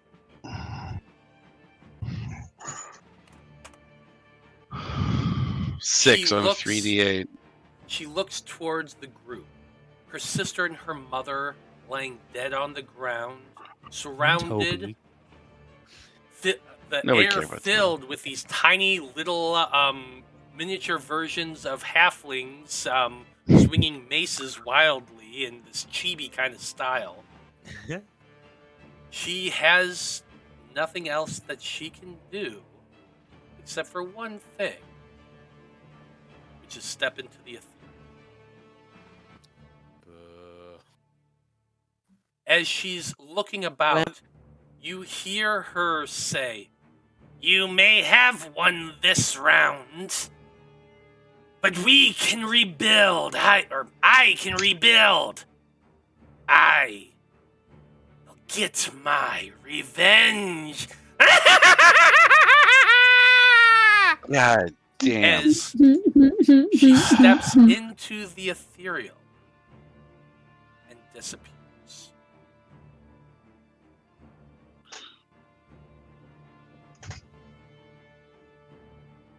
But in that moment, you all look about at one another. At the very least, you have defeated the Hags, and the windmill is yours. I heard he was. And I think that's an excellent place to end things for this evening. So, well done, everybody. You survived your assault on the windmill and have taken out at least 2 of the 3 hags. But you never know. Ophelia has escaped for the moment. But who knows if or when she will return to get her revenge. But we'll find out what happens next time as our team head into the windmill to find the lost child Davos. So, as always, we're going to go around the table and have everyone tell us who they are and where we can find you on the internet. So, Delphine, you're the one who actually did the recap, so Dyto, why don't you go first? Hi, I am Dyto. You can find me on the internet at Dyto11. You can also find me over on Lost Caravan. I will be back here on Monday doing the first episode of EtherTech, which I'm really excited about. I am definitely playing a Chaos Gremlin, so it will be interesting. Yeah, I think that's all I have coming up in January. And then this. I have this every other Wednesday. So we'll see you soon. Natty, why don't you go next? You can find me here on Random Rhapsody every other Wednesday playing Sonnet of Blood. Or you can find me on Twitter as Baddie Baby. And that's about all. Fair enough. Joe, you're next. Well, I am Cog, the delicious halfling. You can find me every other Monday opposite the Aether Tech Wars on the Aether Shanties as Zolos Vonnegut. Actually, I think our 0 session is play on the 8th, right? It will be, yes. So that's going to play on the 8th, so we won't be live, but it is our little 0 session, and then we will start normally, I think, the 29th? No, 22nd. No, 29th. No, it is, yeah, because the Aether Tech Wars is 29th. And then again, you'll see me one more time as Blood from Stone on the 15th as we do our wrap up for the Fab 5. And I am Blood from Stone on Twitter, so you can find me there. Right on. Brandie, You can find me here every other Wednesday playing this one, Curse of Strahd. I will also be on every other Monday in the Aether Tech Wars. I'm on all the socials as at River Dragon 82. That's River with a Y. Yeah, that's about it for me. Marty, you're up next.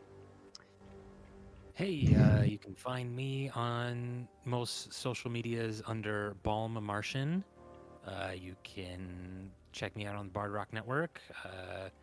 A lot of shows on the network are kind of on hiatus while we're getting ready to relaunch more strongly in the spring. But you can find me on Wayfaring Strangers, College of Whispers, Monster Cafe, and as a special guest on Bard Rock Cafe. And here, of course. In 2 weeks, I'll be back. You can't get rid of me that easily. Though we tried for sure. You tried. Right on. Well, I am Matthew R. Dawson, your friendly neighborhood host and GM here on the Random Rhapsody Network. Besides Curse of Strahd here, we have Magi Knight's Awakening every other Wednesday. So a week from today, we're going to be playing Dreams of Infinity. On Mondays, we have the Aether Tech Wars at 6 p.m. And alternate that, we have Aether Shanties, which is a Sagas campaign, on at 7 o'clock. For this month, other than that, I have I'll be playing next Saturday, which is the 13th, over on All on the Tables TTRPG content, playing in the game the Secrets of Small Gods, where I'm playing Tybal Toldrum, a catfolk rogue who's a lot more of a swashbuckler than he is a rogue, but whatever. I'm also playing at the end of this month some more Pathfinder over on Lost Caravan RPG.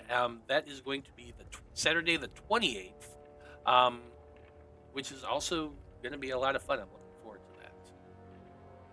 And I think that's kind of all I got going on for this month. But it's January 2024. We have all 4 of our campaigns going full swing this month. It's going to be a lot of fun. I can't wait. So join us all as we go through these amazing stories together. Other than that, you can follow me on the socials as Scruffy Wanderer over on the tweets, the Instas, Blue Sky, Discord, all of that stuff. Random Rhapsody also has a Patreon that we're going to be starting to promote a little bit more. If you like our show and want to help out, you can follow our link tree here in the description, which will lead you to our link tree page, which also has our our Patreon on it, or it's patreon.com/randomrhapsody. Anything that goes to that helps support the show. We very much appreciate everybody who does. And if you want to support us any other way, you can hit the bell on that. You can subscribe to us on our YouTube channel.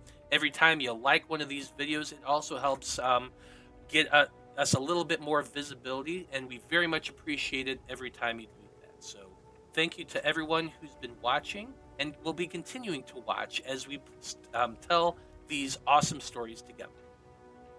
Well, on behalf of everyone here in the Random Rhapsody crew and everyone in Sonnet of Blood, I just want to say thank you, folks. It's been a delight. So long. Good luck. And until next time, may you live, May you live until you die. until you die. Good night, everybody. Night. Good night.